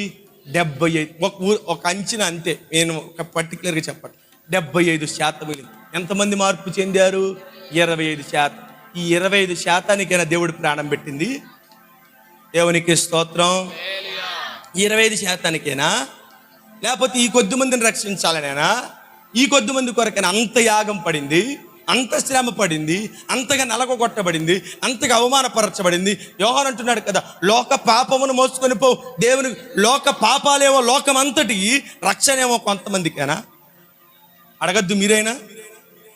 ఏమంటే చెప్పద్దు మీరైనా? దేవునికి ప్రార్థన చేయాలి ఈ రీతిగా అన్నా, దేవా లోకంలో అందరి కొరకు ప్రాణం పెడితే కొంతమందినయ్యే మార్పు చెంది కదా. ఎంతమంది మార్పు చెందారు చెప్పండి? ఒక ఇంట్లో నలుగురింటి ఎంతమంది మార్పు చెందినట్టు? 25% అంటే చెప్పండి, ఒక్కళ్ళు కదా. షరియా గారు చెప్తున్నారు ఒక్కళ్ళు అంట. ఒక్కళ్ళు మార్పు చెందితే కుటుంబం అంతా ఏమైపోవాలి? ఆయన ప్రణాళికలో కుటుంబం అంతా కదా, దేశం అంతా కదా. ఇలా దేశం అంతా రక్షింపబడకుండా ఒక్కళ్ళతోనే, లేకపోతే కొంతమందితోనే దేవుడు తన ప్రణాళికను ముగించాలని అనుకోవట్లేదు. అర్థమైందా? అర్థమవుతుందా? ఎందుకంటే మాకు ఈ బోధ శుభ్రంగా ఆశీర్వాదం గురించి చెప్తే 4 మొక్కలిని అలెలు అరిసి వెళ్ళిపోతాం కదా. మాకు ఈ మౌన వ్రతాలు ఎందుకు, మీకు ఆ గోల ఎందుకు? కమ్మగా ఆశీర్వాదాల గురించి చెప్తే వరము మేము. ఏమండి? అబ్రహాములాగా ఆశీర్వదించబడుదురుగాక, ఆమేన్, హల్లెలూయా, అవునుగాక అనేటువంటి వాళ్ళం కాదా? మాకెందుకు ఈ మౌన వ్రతం? మీరెందుకు గొంతు దించుకోవడం? మాకా కొత్త బోధ ఇది? ఏమండి? మాకా ఈ విషయాలన్నీ చెప్పడానికి, మేము నోరు తెరవడానికి కూడా అవకాశం లేనటువంటి మాటలు మాట్లాడుతున్నారు. మీరు ఆశీర్వాదానికి మలుపండి అని ఒకవేళ అన్నారనుకో, ఓ బాలాగు దగ్గరికి వెళ్ళి బిలాములాగా మాట్లాడాల్సిందే. అర్థమైందా? బాలాగు పిలిపించింది దేనికి? బిలాము ఏం చేశాడు? కాదు, తీసుకున్న ధనానికి కొంచెం న్యాయం చేశాడా? అలా అయిపోద్ది నా పరిస్థితి కదా. నేను తీసుకున్న దానికి నేను న్యాయం చేయాలి, మీరు ఒకవేళ న్యాయం చేయకపోతే. దేవునికి స్తోత్రం, దేవునికి స్తోత్రం. సంతోషంగా ఉన్న వాళ్ళు చెప్దామా? అందరూ సంతోషం. అందరికి అర్థమవుతుందా? రెండవ రాకడలో క్రీస్తేసుని చేరెదవా, రెండవ రాకడలో క్రీస్తేసుని చేరెదవా.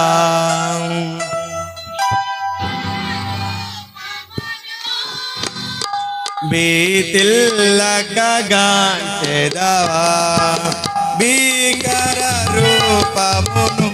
అందరూ పాడదామా?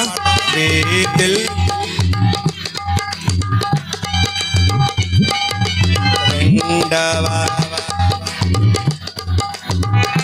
క్రీస్తేసుని చేరెదవా, రక్షణ నొందితివా, నిరీక్షణతో నుండివా,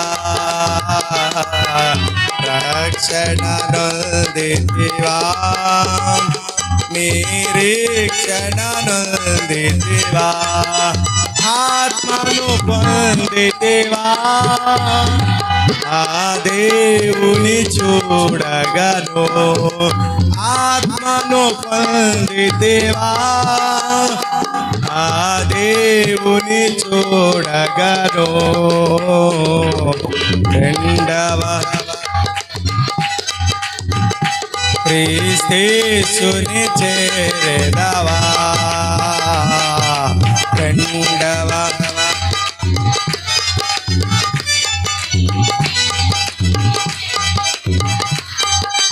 జల ప్రళయమునందు పాపులంతా మృతులైరి.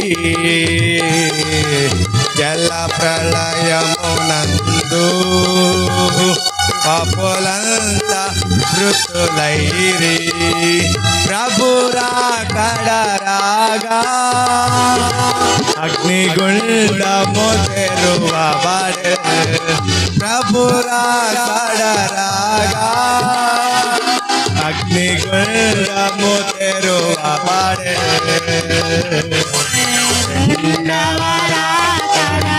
అందరూ కలిసి పాడదాం. చేరావా రెండవ రాకడలో క్రీస్తేసుని చేరావా. దేవునికి స్తోత్రం. జల ప్రళయం నందు ఎవరు చనిపోయారంట? ఏమండి, ఎవరు చనిపోయారంట? పాపులందరూ చనిపోయారంట. అంటే అందరూ చనిపోయారు. బతికిన వాళ్ళు ఎంతమంది? రక్షించబడిన కొంతమంది. కానీ ఇప్పుడు ఆయన ప్రణాళిక మార్చింది కదా. అందుకే హెచ్కేల్ గ్రంథం 11వ అధ్యాయం, క్షమించండి 33వ అధ్యాయం 11వ వచనం. హెచ్కేల్ గ్రంథం 33:11. కాగా వారితో ఇట్లనుము, నా జీవముతోడు దుర్మార్గుడు, చూడండి దుర్మార్గుడు మరణము నొందుట వలన ఇదిగోండి ఆయనకు సంతోషం లేని కార్యక్రమం ఏంటో తెలుసా? నోవాహు జలప్రళయమునందు పాపులందరూ చనిపోయారు. ఒక్కరు కూడా బ్రతికలేరు. అందరూ నీటి మట్టం అయిపోయారు. కానీ ఇప్పుడు ఆయన ప్రణాళికను మార్చుకొని ఏం చేశాడు తెలుసా? యేసుక్రీస్తు ప్రభువారిని లోకానికి పంపించాడు. ఎందుకొరకు పంపించాడు తెలుసా? ఇదిగో నోవాహు కాలంలో అందరూ చనిపోయారయ్యా, ఎవరు లేరు, అసలు వాళ్ళంతా నాశనం అయిపోయారు, నరకాగ్నికి వెళ్ళిపోయారు. కానీ ఇప్పుడు అలా కాదు, ఒక్కళ్ళు కూడా విడిచిపెట్టబడకూడదు. ఏమవుతుంది తెలుసా? ఒక్కళ్ళు కూడా విడిచిపెట్టకూడదు, అందరి కొరకు. అయ్యా ఎంతవరకు పెట్టమంటో? యూదుల సంఖ్య ఉంది, దాని కొరక కాదు. లేకపోతే ఫలానా దేశం వారి కొరక కాదు. అయ్యా ఎవరి కొరకు? ఫలానా జాతి ప్రజలకు కాదు. ఎవరి కొరకు పెట్టమంటావంటే సర్వమానవాళి కొరకు. అంటే ఎవరి కొరకో తెలుసా? లోకం మీద జాతి, కులం, మతం భేదం లేకుండా ఎవరికైతే దేవుని యొక్క రక్షణ అవసరమని దేవుడు నిర్ణయించుకున్నాడు వాళ్ళందరి కొరకు ప్రాణం పెట్టమన్నాడు. దేవునికి స్తోత్రం చెబుదామా? ఎంతమంది కొరకు ప్రాణం పెట్టాడు? ఎంతమంది వరకు? సర్వలోకములో ఉన్నటువంటి మానవాళ్ళందరి కొరకు. సర్వలోకం అంటే ఎంతవరకు ఉంది? ఆసియా ఖండం నుంచి కొంతవరకేనా? ఎంతవరకు అమ్మా? కొన్ని ఖండాలేనా? ఖండాలు కాదు, ఖండాంతరాలు దాటి దేవుని ప్రణాళిక. దేవునికి స్తోత్రం. దేవుని ప్రణాళిక ఖండాంతరాలు దాటింది. గగనము వీడి దేవుడు భూమికి వచ్చాడంటే ఆయన ప్రణాళిక అర్థం అవ్వాలి, ఆయన ఉద్దేశం అర్థం అవ్వాలి. మహిమను విడిచిపెట్టాడు, పరలోకాన్ని విడిచిపెట్టాడు, తండ్రి సింహాసనాన్ని విడిచిపెట్టాడు, దూతల గళాన్ని విడిచిపెట్టాడు. అప్పుడే ప్రణాళిక అర్థం అవ్వాలి. దేవుని ప్రణాళిక ఆకాశం నుండి భూమికి ఎంతెత్తో, భూమి నుండి భూమి చుట్టూ కొలత ఎంతో అంత ఉంది ఆయన ప్రణాళిక కదా. దుష్టుడు మరణించడం ఆయనకి ఇష్టమా? సంతోషాన్ని విడిచిపెట్టిద్దా? దుర్మార్గుడు చనిపోవడం ఆయనకి సంతోషమా? ఆయన ఎప్పుడు పుట్టించిన వాళ్ళలో ఎవరు దుర్మార్గులు లేరే, ఎవరు చెడ్డోళ్ళు లేరే. ఆయన పుట్టించిన వాళ్ళలో వాడు మంచోడని ఈడు చెడ్డోడని దేవుడు వ్యత్యాసంతో పుట్టించలేదే. ప్రతి మానవాడిని తయారు చేసేటప్పుడు ఒకే ఒక ప్రింట్ ఎలా ప్రింట్ చేశాడో తెలుసా? మన పోలిక చొప్పున. అంటే ప్రతి మానవుని యొక్క పోలిక దేవునిది, మన గుణగణాలు చొప్పున. అంటే ప్రతి మానవాని గుణం ఎవరిదో తెలుసా? అంటే లక్షణం ఎవరిదో తెలుసా? దేవునిది కదా. లక్షణము గుణం ఆయనదే, పోలిక ఆయన, అన్నీ ఆయన. ఒకే ఒక ప్రింట్తో మానవాళ్ళని పుట్టించాడు. ఇప్పుడు వచ్చేసరికి ఏమో తెలుసా? వివిధ తంత్రముల చేత మనుష్యుడు మారిపోయాడు. ఇప్పుడు మనుషుడు ఏమైపోయాడు? ఆయా రీతిగా మేము కులాలం, మా మతాలు, మా యొక్క కట్టుబాట్లు అని మనుషుడు కొన్ని పరిధులు గీసుకొని మనుషుడు ఏమైనా తెలుసా? విడిపోయి అంటున్నాడు, మేము ఆ కులాలకు చెందిన వాళ్ళం, లేదా మేము ఈ మతం వాళ్ళకు చెందిన వాళ్ళం, లేదా మా ప్రాంతం ఇది అనేటువంటి వ్యత్యాసాలను ఏర్పాటు చేసుకున్నాడు. దేవుని ప్రణాళికలో వ్యత్యాసాలు లేవు, దేవుని ప్రణాళికలో భేదాలు లేవు. ప్రణాళిక ఒక్కటే, ఉద్దేశం ఒక్కటే. ఆ ఉద్దేశంతోనే దేవుడు మానవాళ్ళని తయారు చేశాడు. తర్వాత కూడా ఏంటి తెలుసా? ప్రణాళిక కూడా, రక్షణ కూడా ఏంటో తెలుసా? ఏ ప్రణాళిక? ఆదిలో నిర్మాణమైనటువంటి ఏ ప్రణాళికతో, ఏ ఉద్దేశంతో దేవుడు మానవాళిని తయారు చేశాడో, ఆయన తర్వాత రాబోయేటువంటి రాకడలో కూడా అదే ప్రణాళిక. సృష్టి ఆరంభం నుంచి ఉన్నదే ఇప్పుడు జరుగుతున్నది. దేవునికి స్తోత్రం. సృష్టి ఆరంభంలో ఏముంది? ఒకటే మానవుడు, ఒకటే పోలిక, ఒకటే కూడా, వ్యత్యాసాలు లేవు. నల్లోడని లేదు, ఎర్రోడని లేదు, తెల్లోడని లేదు, ఏమి లేదు. ఏమంటే కలర్ లే, రంగులు లేవు. ఆయన ఒకటే ఒకటి మానవుడు. ఈయన నా కుమారుడు అన్నాడని కదా. అందరు కావాలి ఆయన కదా. అందరు కావాలనే దేవుడు కోరుకొని తన కుమారుని లోకానికి పంపించాడు. ఒక విధంగా మనం ఒక రీతిగా చెప్పుకున్నాం. ఏమండి? ఒక రీతిగా చెప్పుకున్నాం. ఇప్పుడు దేవుడు మానవాళి మీద ప్రేమ చేత కుమారుడికి చెప్పాడు అనుకోండి. కుమారుడు ఒకంత, మానవ రీతి చెప్తున్నాను, ఒకంత, తండ్రి నేను ఆ శ్రమలు పడలేను, నా వల్ల కాదు, నువ్వు వెళ్ళాల్సింది కాదయ్యా, నేను వెళ్ళాల్సింది. అనేకమైన కారణాలు లేదిక, నేను ప్రణాళిక చేసేసాను, నేను ఉద్దేశించాను. అయ్యా ఒక్కసారి ఒక నిమిషం కాదు, అస్సలుగా. అందుకే గలతీయులకు రాసిన పత్రికలో అయింది, కాలము సంపూర్ణమయ్యున్నప్పుడు దేవుడు తన కుమారుణ్ణి పంపాడు.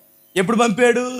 ఇక నువ్వు, నా టైం నా ఓపిక అయిపోయింది, నా నిరీక్షణ అయిపోయింది. ఇక మారుతారు అనుకున్నాను. వారి కొరకు ఏది చేయాలి అది చేశాను. యాగాలు చేయమని, వారి బలి ఇమ్మను. ఎందుకని? వారి పాపానికి పరిహారంగా ఈ బలిస్తే, వేరొక ప్రాణాన్ని ఇస్తే నేను క్షమించి వదిలేస్తాను అనుకున్నా. బలులు పెరిగిపోతున్నాయి, వధవు ఎక్కువైపోతుంది, కానీ మార్పు రావట్లేదు. ఇక బాబు నా వల్ల కాదయ్యా, ఇక నువ్వు వెళ్ళాల్సి. తండ్రి కాదయ్యా, కొంచెం లేదిక, నా ఓపిక అయిపోయింది. తండ్రి కాలము సంపూర్ణమైన తర్వాత యేసుక్రీస్తు వచ్చాడు. తండ్రి కాలము సంపూర్ణమైన తర్వాత రాకడొస్తుంది కదా. రాకడొస్తుంది. ఆయన కాలం సంపూర్ణమైనప్పుడే ఆయన పంపిస్తాడు. ఎప్పుడు పంపించాలనుకుంటున్నాడు అప్పుడు. ఆ విషయం మీకు తెలియాలంటే అపోస్తుల కార్యాల గ్రంథం 1వ అధ్యాయంలో మీకు రాయబడినటువంటి విషయం మీకు తెలిసింది. అపోస్తుల కార్యాల గ్రంథంలో ఆ మాట మీకు తెలియపరచబడి చూడండి. రిఫరెన్స్ సహా చెప్పి చదవాలి, ఎందుకంటే ఎదటోళ్ళు తీయలేదు కాబట్టి. అపోస్తుల కార్యాల గ్రంథము 1వ అధ్యాయము 7వ అధ్యాయం చదవండి. సమయములను దాన్ని తెలుసుకున్నటకు చూడండి. ఇప్పుడు చూడంండి 6వ వచనం నేను చదువు. కాబట్టి వారు కూడి వచ్చినప్పుడు, ప్రభువా ఈ కాలమందు ఇశ్రాయేలునకు రాజ్యమును మరలా అనుగ్రహించదవా? మరలా రాజ్యాన్ని అనుగ్రహించదవా అంటే యేసు ప్రభు అంటున్నాడు అని ఆయనను అడుగగా, ఆయన కాలములు సమయములు ఎవరి ఆధీనంలో ఉన్నాయి కదా. ఇప్పుడు మనం ఏం చేయాలి? ఆయన రావట్లేదేంటి, పంపించట్లేదేంటి, మనం వెళ్ళట్లేదేంటి, మనం ఎందుకు వెళ్ళట్లేదు అక్కడికి, ఆయన ఎందుకు రావట్లేదు అని ఒకవేళ అనుకుంటున్నాం అనుకో, అది మన పని కాదండి. మన పనేంటి చెప్పండి? మన పనేంటి? రక్షణ నొందితీవా, నిరీక్షణగా ఉంటివా, ఆత్మను పొందితీవా, దేవుని చూస్తాం. అర్థమైందా? రక్షణ పొందితీవా, నిరీక్షణగా ఉండు. నిరీక్షణతో ఉన్నావా, ఆత్మను పొందుకో. ఆత్మను పొందుకుంటే దేవుని చూస్తాం. అంతేగాని ఫలానా రోజు భూకంపం వచ్చింది, ఆ రోజు వచ్చేస్తాడు అనుకున్నాను, వార్తల్లో చెప్పారు కదా 2025లో భూకంపం వచ్చింది, గొప్ప ప్రళయం వచ్చింది, దేశం తుడిచిపెట్టుకుపోద్ది, ఇంతవరకు ఉన్నారేంటి, ఇంకా రావట్లేదండి అని మనం అడగడానికి మన పని కాదు. అర్థమైందా? శిష్యులతో చెప్తున్నాడు, మీ పని కాదు, మీరు చేయవలసిన పని ఏంటంటే సకల సృష్టికి స్వార్థను ప్రకటించే, సర్వలోకానికి స్వార్థను. మీ పని అది. రాజ్యాన్ని ఇచ్చేది, సమకూర్చేది, కూడగట్టేది, తీసుకువెళ్ళేది అంతా ఆయన పనే. ఆయన ఎప్పుడు పోగు చేస్తాడో తెలియదు. ఇప్పటికి ఇంకా సంఖ్య పూర్తి అవ్వాలా, ఇంకా చేరవలసిన గోత్రాలు ఇంకా మిగిలిపోయి ఉన్నాయి. అక్కడక్కడ ప్రజలు ఇంకా ఏమంటే యూదులు చెదిరిపోయి ఉన్నారు. వాళ్ళ చేర్చబడాలి, వాళ్ళు రావాలి, వాళ్ళ లెక్కే పూర్తి అవ్వాలా. మళ్ళీ ఇప్పుడు అన్యులు దేవుడు సమకూర్చాలి కదా. అందుకే దేవుడు అన్యులను సమకూరుస్తున్నాడు. అందుకే వారు కొంచెం అవిధేయ మనసు అలా పెట్టాడంట. ఈలోపు ఈ ప్రజలందరినీ కూర్చుకోవాలి. అందుకే దేవుడు ఆలస్యం చేస్తున్నాడు. సంగమా గమనించు, ఆయన రాకడ వెనుకాల ఉన్న ఆలస్యం. దేవునికి స్తోత్రం చెప్దామా? 1 గంట అయింది, ఒక్క మాటే అయింది.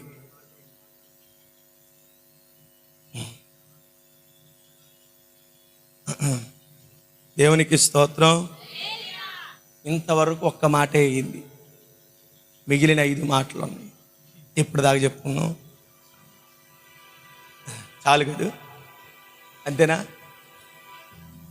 ఇది అంటారు అధికంగా తిన్నా కూడా, కానీ వాక్యానికి అది ఉండదు తెలుసా.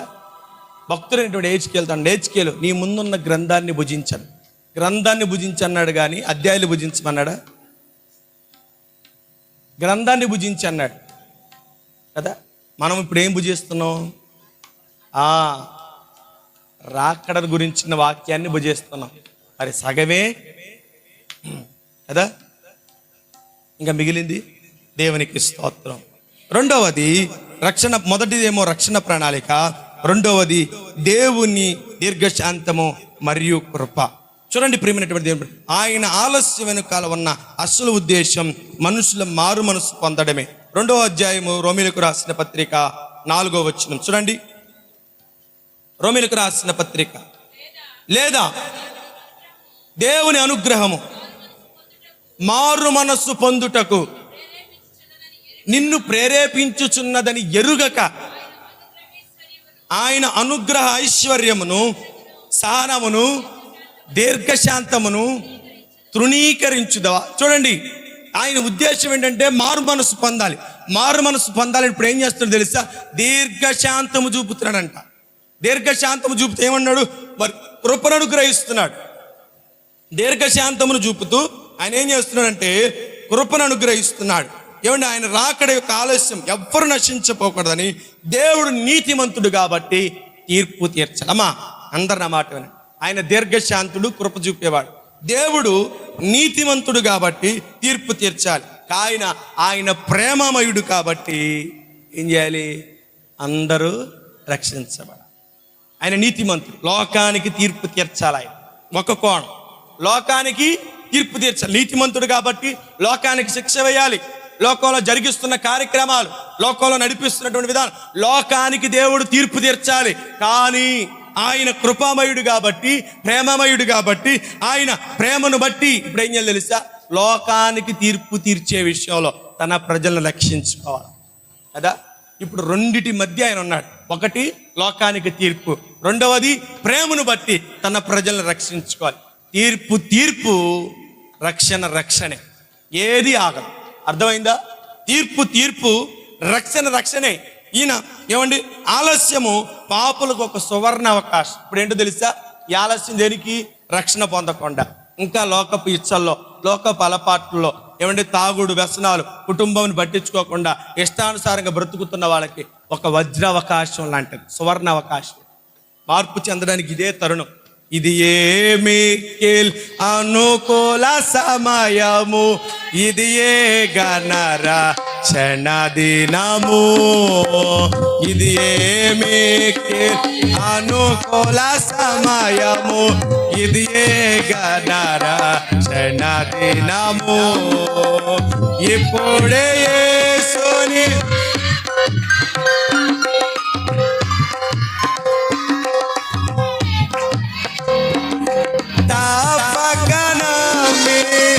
రక్షణ పొందు సోదరా.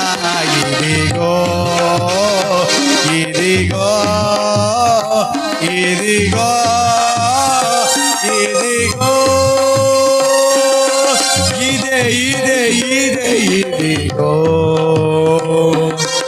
ఇదే ఇదే ఇదే ఇదిగో. ఇంత గోపర క్షణను మనము నిర్లక్ష్యము చేసిన ఎడలా, ఇంత గోపర క్షణను మనము నిర్లక్ష్యము చేసిన ఎడలా, ఎలాగో నడక ఎలాగో తప్పించుకొందుము, ఇప్పుడే తిరుగుము సోదరా. ఇదిగో ఇదిగో ఇదిగో ఇదిగో ఇదే ఇదే ఇదే ఇదిగో ఇదే ఇదే ఇదే ఇదిగో. ఆకాశము క్రింద ఏ మనుషులు కూడా ఏ నామమున రక్షణ లేదు, ఉన్నది ఒకే ఒక్క నామం, యేసునామం. ఆ యేసునామమును తెలుసుకోవాలని దేవుడు ఇంకా సమయం కదా. తృణీకరించే వాళ్ళు ఎక్కువైపోయారు, విశ్వసించే వాళ్ళు తక్కువైపోయారు కదా. యేసునామం అందరికీ తెలుసు. యేసయ్య రక్షించేవాడని, పాపుల కొరకు ప్రాణం పెట్టాడని, పాపుల కొరకు ఆయన మరణించి తిరిగి లేచాడని, పాపుల కొరకు బలయ్యాడని అందరికీ తెలుసు. విమర్శించే వాళ్ళు ఎక్కువయ్యారు కానీ విశ్వసించే వాళ్ళు తక్కువైపోయారు. ఇప్పుడు విమర్శలో ఉన్నవారు కూడా ఇప్పుడు ఏమవ్వాలి?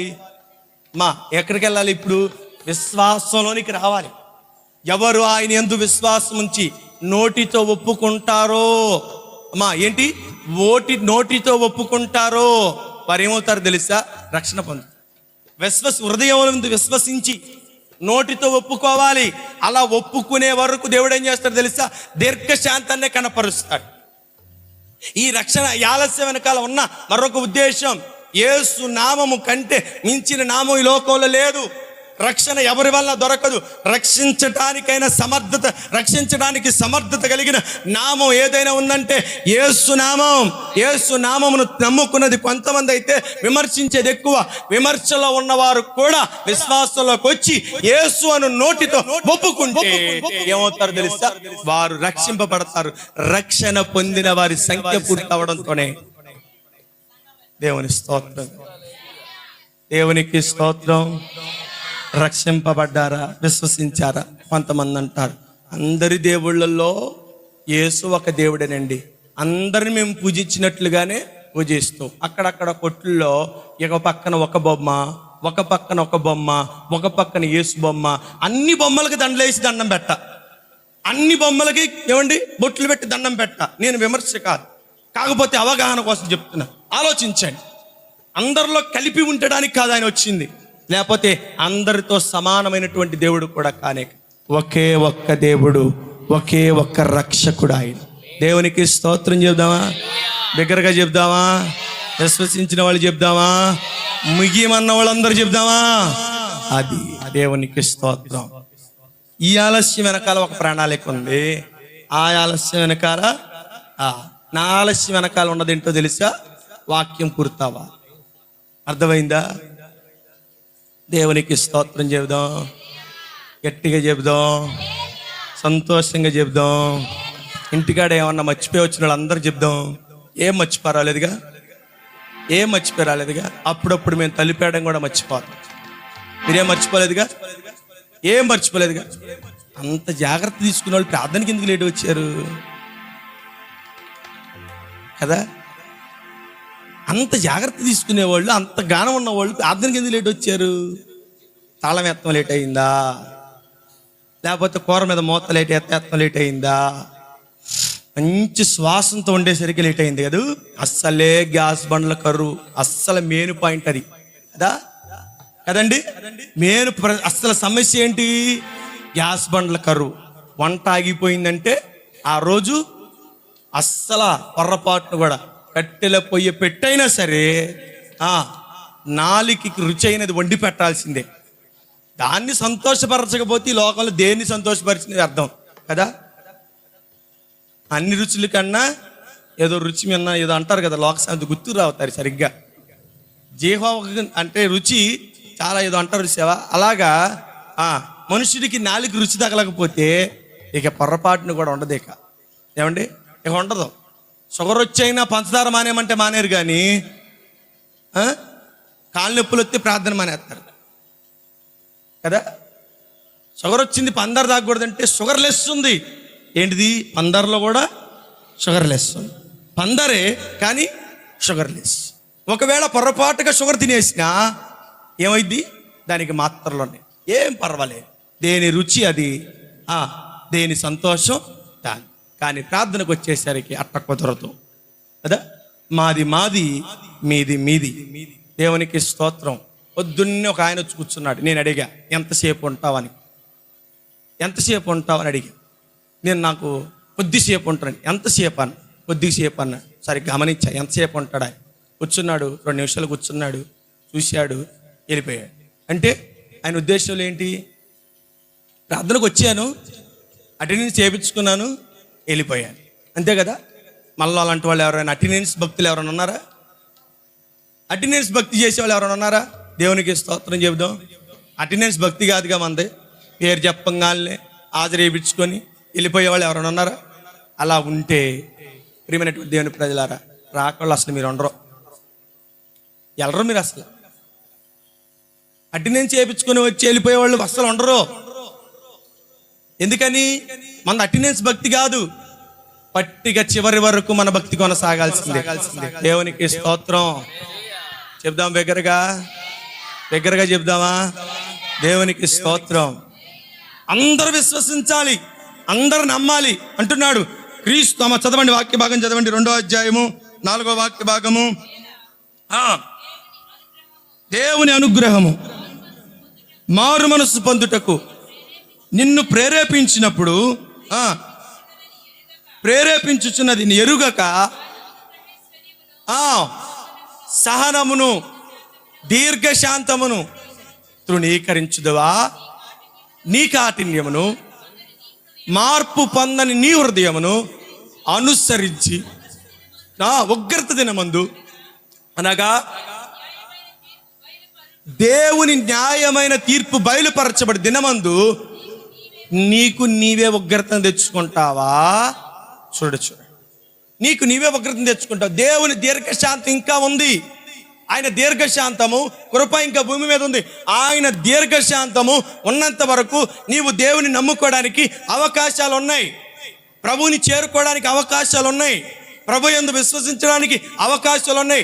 మార్పు చెందక తిరిగే ప్రజలారా, దేవుని యందు విశ్వాసం ఉంచండి. దేవుని దీర్ఘశాంతము కృప భూమి మీద విస్తరించి ఉన్నంత కాలము నీవు మార్పు చెందడానికి ద్వారాలు తెరవబడ్డాయి. ద్వారాలు మూరవేయబడే కాలం ఒకటి వస్తుంది. ఆయన దీర్ఘశాంతము నశించి ఆ కృప ఎత్తివేయబడిన తర్వాత నీవు మార్పు చెందాలని ప్రయత్నం చేసిన మారవు. 2 కోవలను బట్టి ప్రత్యేకంగా చెప్తున్నాను. బాప్తిస్వం పొందుకున్నవారు, బాప్తిస్వం పొందుకునేవారు. బాప్తిస్వం పొందుకున్నవారు పొందుకున్న రక్షణను జాగ్రత్తగా కాపాడుకోవాలి. దేవుని అనుగ్రహ ఐశ్వర్యము ఇంకా భూమి మీద విస్తారంగా ఉంది.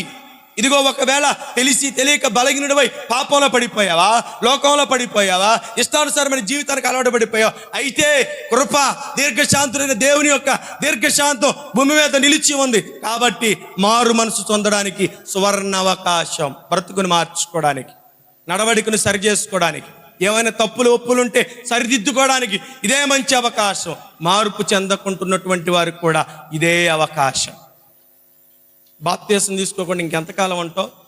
ప్రభువుని విశ్వసించుకోండి ఇంకెంతకాలం ఉంటావు? దేవుడిని నమ్ముకుంటావు, ప్రార్థన చేస్తావు, కార్యాలు పొందుకుంటాం. బాప్తిసం కాడికి వచ్చేసరికి ఏమంటావు తెలుసా? ఇవాళ కాదండి, రేపండి. ఇవాళ కాదు, రేపండి. మేము ఇవాళ తీసుకోండి, రేపండి. ప్రియమైనటువంటి దేవుని ప్రజలారా, విశ్వసించిన నీవు ఆలస్యం చేస్తే ఎలా తప్పించుకుంటావు దేవుని ఉగ్రత సమయాన? ఎలా దాచిపెట్టబడతావు దేవుని ఉగ్రత సమయాన? ఎలా నీ కొరకు రక్షణను దేవుడు ఎదురు చూసి ఉంచిన నిర్లక్ష్యం ఎలాగ నిర్లక్ష్యం చేస్తావు? ఇదే మంచి అవకాశం, ఇదే మిక్కిలి అనుకూల సమయం. ఇది తెలుసుకుంటే దేవుని దీర్ఘశాంతము నిన్ను ప్రేరేపిస్తుందని ఎరుగుతావు. తొందర పెట్టిద్దండి. అనుగ్రహ ఐశ్వర్యము ఆయన మారు మనసు పొందమని నిన్ను తొందర పెడుతున్నాడు.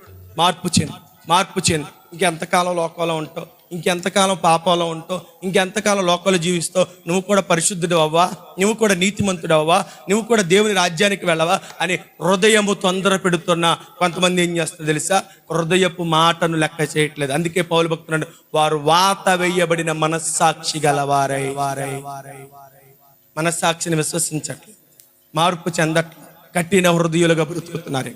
ఏమైనా సంగమా, లోకంలో ఉన్నవారికి, సంఘములో ఉన్నవారికి దేవుడు చెబుతున్న మాట, ఆయన ఆలస్యం వెనకాల రక్షణ ప్రణాళిక. దీర్ఘశాంతము గల దేవుడు. ఏమంటే నిర్గమకాండ గ్రంథంలో 33వ అధ్యాయము 34వ అధ్యాయం 6వ వాక్యంలో ఆయనను గురించిన వర్ణన భక్తుడైనటువంటి మోషే తెలియపరుస్తాడు. నిర్గమకాండ గ్రంథం 34వ అధ్యాయము 6వ వాక్యంలో చదవండి అమ్మా, ఏమని రాయబడింది అక్కడ? దాటి వెళ్ళుచు యెహోవా కనికరము, దీర్ఘశాంతము,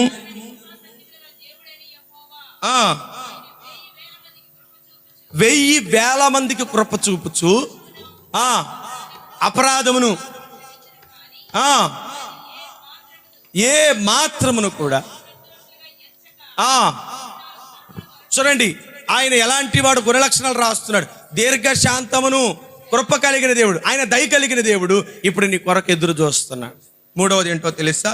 రాకడ నిశ్చయము, ఆలస్యం కాదు. వచ్చింది, ఖచ్చితంగా వచ్చింది. చూడండి అమ్మా, హబక్కు గ్రంథం త్వరగా నేను అయిపోయింది, ముగిచ్చేస్తున్నాను త్వరగా. రాకడను గురించిన నిశ్చయత, ఆలస్యం కాదు. హబక్కు గ్రంథం 2వ అధ్యాయం 3వ వచనం.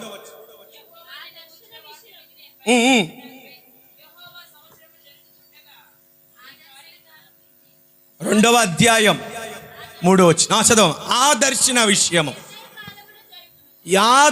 విషయము నిర్ణయ కాలము జరుగును, ఆతృత పడుచున్నది, అది తప్పక నెరవేరును, అది ఆలస్యముగా వచ్చినను. చూడండి, ఆలస్యంగా వచ్చినను. ఏది ఆలస్యంగా వచ్చేది? ఆ దర్శనపు విషయమై. చూడండి, ఆ దర్శనపు విషయమై. చదవమ్మ, వాక్య భాగంలో ఉండు. ఆ దర్శన విషయము నిర్ణయ కాలంలో జరిగిద్దంట. సమాప్తమగుటకై ఏది ఆతృత పడుతున్నది? సమయము, నిర్ణయము, కాలము ఆతృత పడుతుందంట. ఇప్పుడు దేవుని రాకడ కొరకు సర్వం సిద్ధపరచబడి ఉన్నది. తెలుసా మీకు ప్రియమైనటువంటి సంగమా? తెలుసా మీకు? సర్వం సిద్ధపరచబడి ఉంది. ఆయన ఏమేమి చేయాలనుకుంటుండో అవన్నీ సిద్ధపరచబడుతున్నాయి. ఇంకో విధంగా చెప్పాలంటే ట్రంప్ మళ్ళొకసారి ఎంపిక అవ్వడం కూడా దేవుని ప్రణాళిక. ఈయనున్నాడు చూసావా, ఆయన రష్యన్ అధికారి బెంజమిన్ నెతన్యాహు. ఈయన కూడా దేవుని ప్రణాళిక. అందరి ప్రణాళిక ఉంది. దేవుడు ఒక ప్రణాళికను సిద్ధపరిచాడు. ఆతృత పడుతుందంట ఆ దినం. దేని కొరకు తెలుసా? దేవుని రాకడ సమయం ఆతృత పడుతుంది, తొందర పడుతుంది. ఆలస్యం అనిపించిన ఇప్పుడు ఏం చేయాలి? అక్కడ టైం ఏమో తొందర పడుతుంది. అక్కడ టైము దర్శనపు టైము తొందర పడుతుంది. ఆలస్యం లేదు. ఇక అయ్యా మేము సిద్ధమైపోయాం, మేము వెళ్ళిపోతాం. 7 తెగుళ్ళు, 7 దోతలు, 7 బోర్లు, 7 పాత్రలు సమస్తం సిద్ధమైపోయినాయి. ఒక్కొక్కటి కుమ్మరింపబడగా ప్రతి ఒక్కటి అంతము సమీపించబడింది. పాత్రలో సమస్తం సిద్ధపరచబడి ఉంది. కానీ దేవుని ప్రణాళిక ఆగమంటుంది. తెలుసా? 7 పాత్రలు పట్టుకున్న 7 దేవదూతలు నిలబడి ఉన్నారు.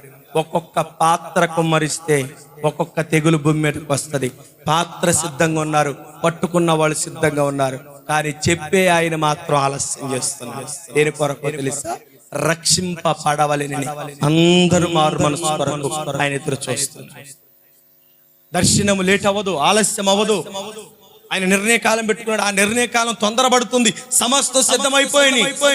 7 బూరలు, 7 ముద్దరులు. ప్రియమైనటువంటి దేవుని ప్రియుల, ఒక్కొక్క బోర వద్దగా ఒక్కొక్క తెగులు వస్తుంది. 7 గుర్రాల మీద ఎక్కినటువంటి వారు సిద్ధమైపోయారు. దేశం మీదకి పంపబడేటువంటి తెగుళ్ళు సిద్ధమైపోయినాయి. దేశం మీదకి వెళ్ళవలసిన శ్రమకాలం సిద్ధమైపోయింది. అన్ని సిద్ధపడి ఆతృత పడుతుంటే ఆయన ఏం చేస్తున్నాడు తెలుసా? ఆ దర్శనపు కాలం విషయమై కాలం అన్ని సంపూర్ణమైంది, కానీ ఆయన ఆలస్యం చేస్తున్నాడు. ఎందుకొరకో తెలుసా? రక్షణ పొందవలసిన వారు. అర్థమవుతుందండి? అందరికి అర్థమవుతుందా? దేవునికి స్తోత్రం చెబుదామా? అర్థమవుతుందా? అర్థమవుతుందండి. ఇంకొక వాక్య భాగం హెబ్రీయులకు రాసిన పత్రిక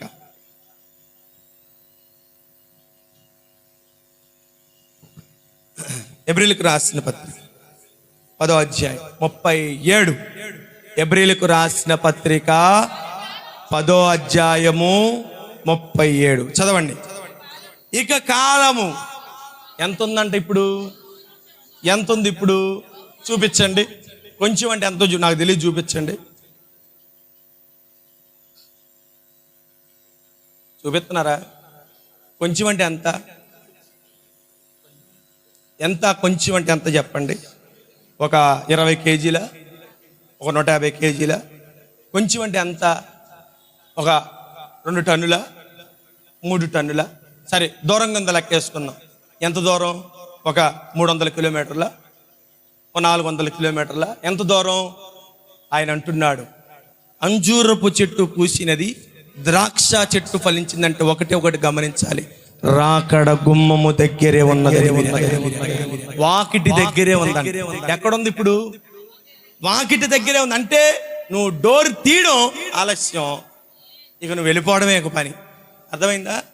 ఎంత దగ్గర ఉందంటే నీ తలుపు దగ్గర నుంచి ఉంది, గుమ్మం వెలుపట ఉంది, గుమ్మం లోపట నువ్వు ఉన్నావు. మీ ఇద్దరు గడ్డే ఉందో తెలుసా? ఒక్క ద్వారబంధమే, ఒక్క తలుపే. ఇప్పుడు ఈ ఒక్క తలుపు ఎంత దూరం ఉన్నట్టు నీకు ఆయనకి మధ్య? ఇప్పుడు నేను ఇక్కడ ఉన్నానండి, తలుపు అవతల పక్క రాకడ గురించిన సంగతి కనుక్కోండి. ఇప్పుడు నేను అవతల ఉన్నా, ఎంత గ్యాప్ ఉంది మా ఇద్దరికి కదా? ఎంత గ్యాప్ ఉంది?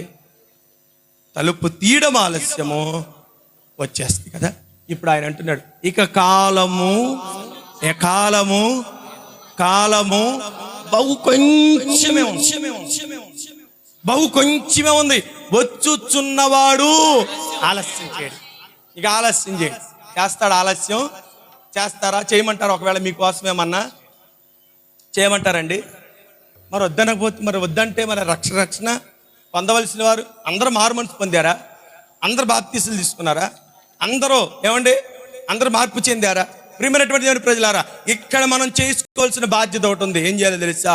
రక్షణ పొందిన మనము ఇంకను మన ద్వారా రక్షణ పొందవలసిన వారు, చెప్పండి, ఇంకా మన ద్వారా రక్షణ పొందవలసిన వారు రక్షణ పొందేటట్లుగా మనం వారి కొరకు ప్రార్థన చేయాలి. మనము దేవుని గురించిన స్వార్థ ప్రకటించాలి. ఆఖరిది మన బాధ్యత. ఆయన ఆలస్యం వెనకాల ఉన్న ప్రణాళికను ఇప్పటి వరకు విన్నాం. ఆఖరిగా మన బాధ్యత, మనం తీసుకోవాల్సినటువంటి విషయం ఏంటంటే, రక్షణ పొందినటువంటి మనము మొన్న వాక్యం విన్న తర్వాత మనము చేయవలసిన పని ఏంటో తెలుసా? విన్నటువంటి వాక్యమును బట్టి మారు మనస్సు ఇంకా దేవుడికి దూరంగా ఉంటే మార్పు చెందేటట్లుగా ప్రయత్నం చేయాలి. లేదా మారు మనస్సు పొందిన మన ద్వారా, చూడండి, అందరు పెట్టుకొని చేయలాగా, అందరు చేయలాగా పెట్టుకోండి, అందరు చేయలాగా పెట్టు. ఇలా నేను చూపించినట్లుగా ఇలా చూపుడు వేలని చూసారా? చూపుడు వేలు ఇలా చూపించుకోండి. నా ద్వారా రక్షణ పొందవలసిన వారు, దేవుని దగ్గరికి రావాల్సిన వారు రావటానికి నా వంతు నేను కృషి చేయాలి. అందరు అలాగే పెట్టుకున్నారా? కొంతమంది కనపడరు కదా, కొంతమంది దొంగసాటుగా ఇలా అంటే నేనే అనుకుంటాడేమో అని చెప్పి ఏం చేస్తారు తెలిసి ఇలా అంటారు. అంటే చెప్పండి, ఇక్కడ కూడా ఇంత విన్నా కూడా మార్పురా. ఎలా అంటారు? ఇలా అంటే నేనంటారు, ఇలా అంటే పక్కన అంటారు. అంటే ఏమో ద్వారా మారు మనసు పొందిన వాళ్ళు ఇంకా ఉన్నారంటే ఇప్పుడు ఏమంటారు తెలిసి లేదు, పక్కాయి దేవుడు నీ వైపే తిప్పాడేలు, దేవుడు నీ వైపే తిప్పాడేలు, ఇంకా మారు మనసు పొందాల్సిన ఇంట్లో ఇంకా ఉన్నారంట కదా. స్వార్థ చెప్పు, ఏమో మాత్రం చెప్పదు, ఏమో మాత్రం ప్రకటన చేయదు, ఏమో మాత్రం ఎదురోళ్ళకి వాక్యం చెప్పదు. నీ అంటే ఈమంటది. ఏంటిది? నీ అంటే ఈమంటది కదా. అందుకే అందరినీ ఎరిగిన దేవుడై ఉండి ఏం చేశాడు తెలిసి, ఆయన మనుషులకు తను అప్పగించుకోలేదంట కదా. ఆయన అందరి హృదయాలు ఎరిగిన దేవుడు. ఆయన ఎవరు ఎలాగ చేతులు తిప్పుతారో, ఎవరు ఎలాగ మాట ప్లేటు పెరాయిస్తారో ఆయనకి తెలుసు. అందుకే వాక్యం సూటికైతే నానా ఎవరికి వెళ్ళాలో, ఎవరి దగ్గరికి చేరాలో వాళ్ళ దగ్గరికి వెళ్ళేటట్లు దేవుడు, నా మటుకు నేను, చెప్పండి, నా మటుకు నేను దేవుని కొరకు కొన్ని ఆత్మలైన సంపాదించాలి. చెప్పాలి, నా మటుకు నేను దేవుని కొరకు కొంతమందినైనా సంపాదించాలి. కొంతమందిలో నా ఇంటి వారైనా సరే, కొంతమందిలో నా స్నేహితులైనా సరే, కొంతమందిలో నా ఇరుగు పొరుగు వారైనా సరే, నా దేవుని కొరకు నేను సంపాదించాలి.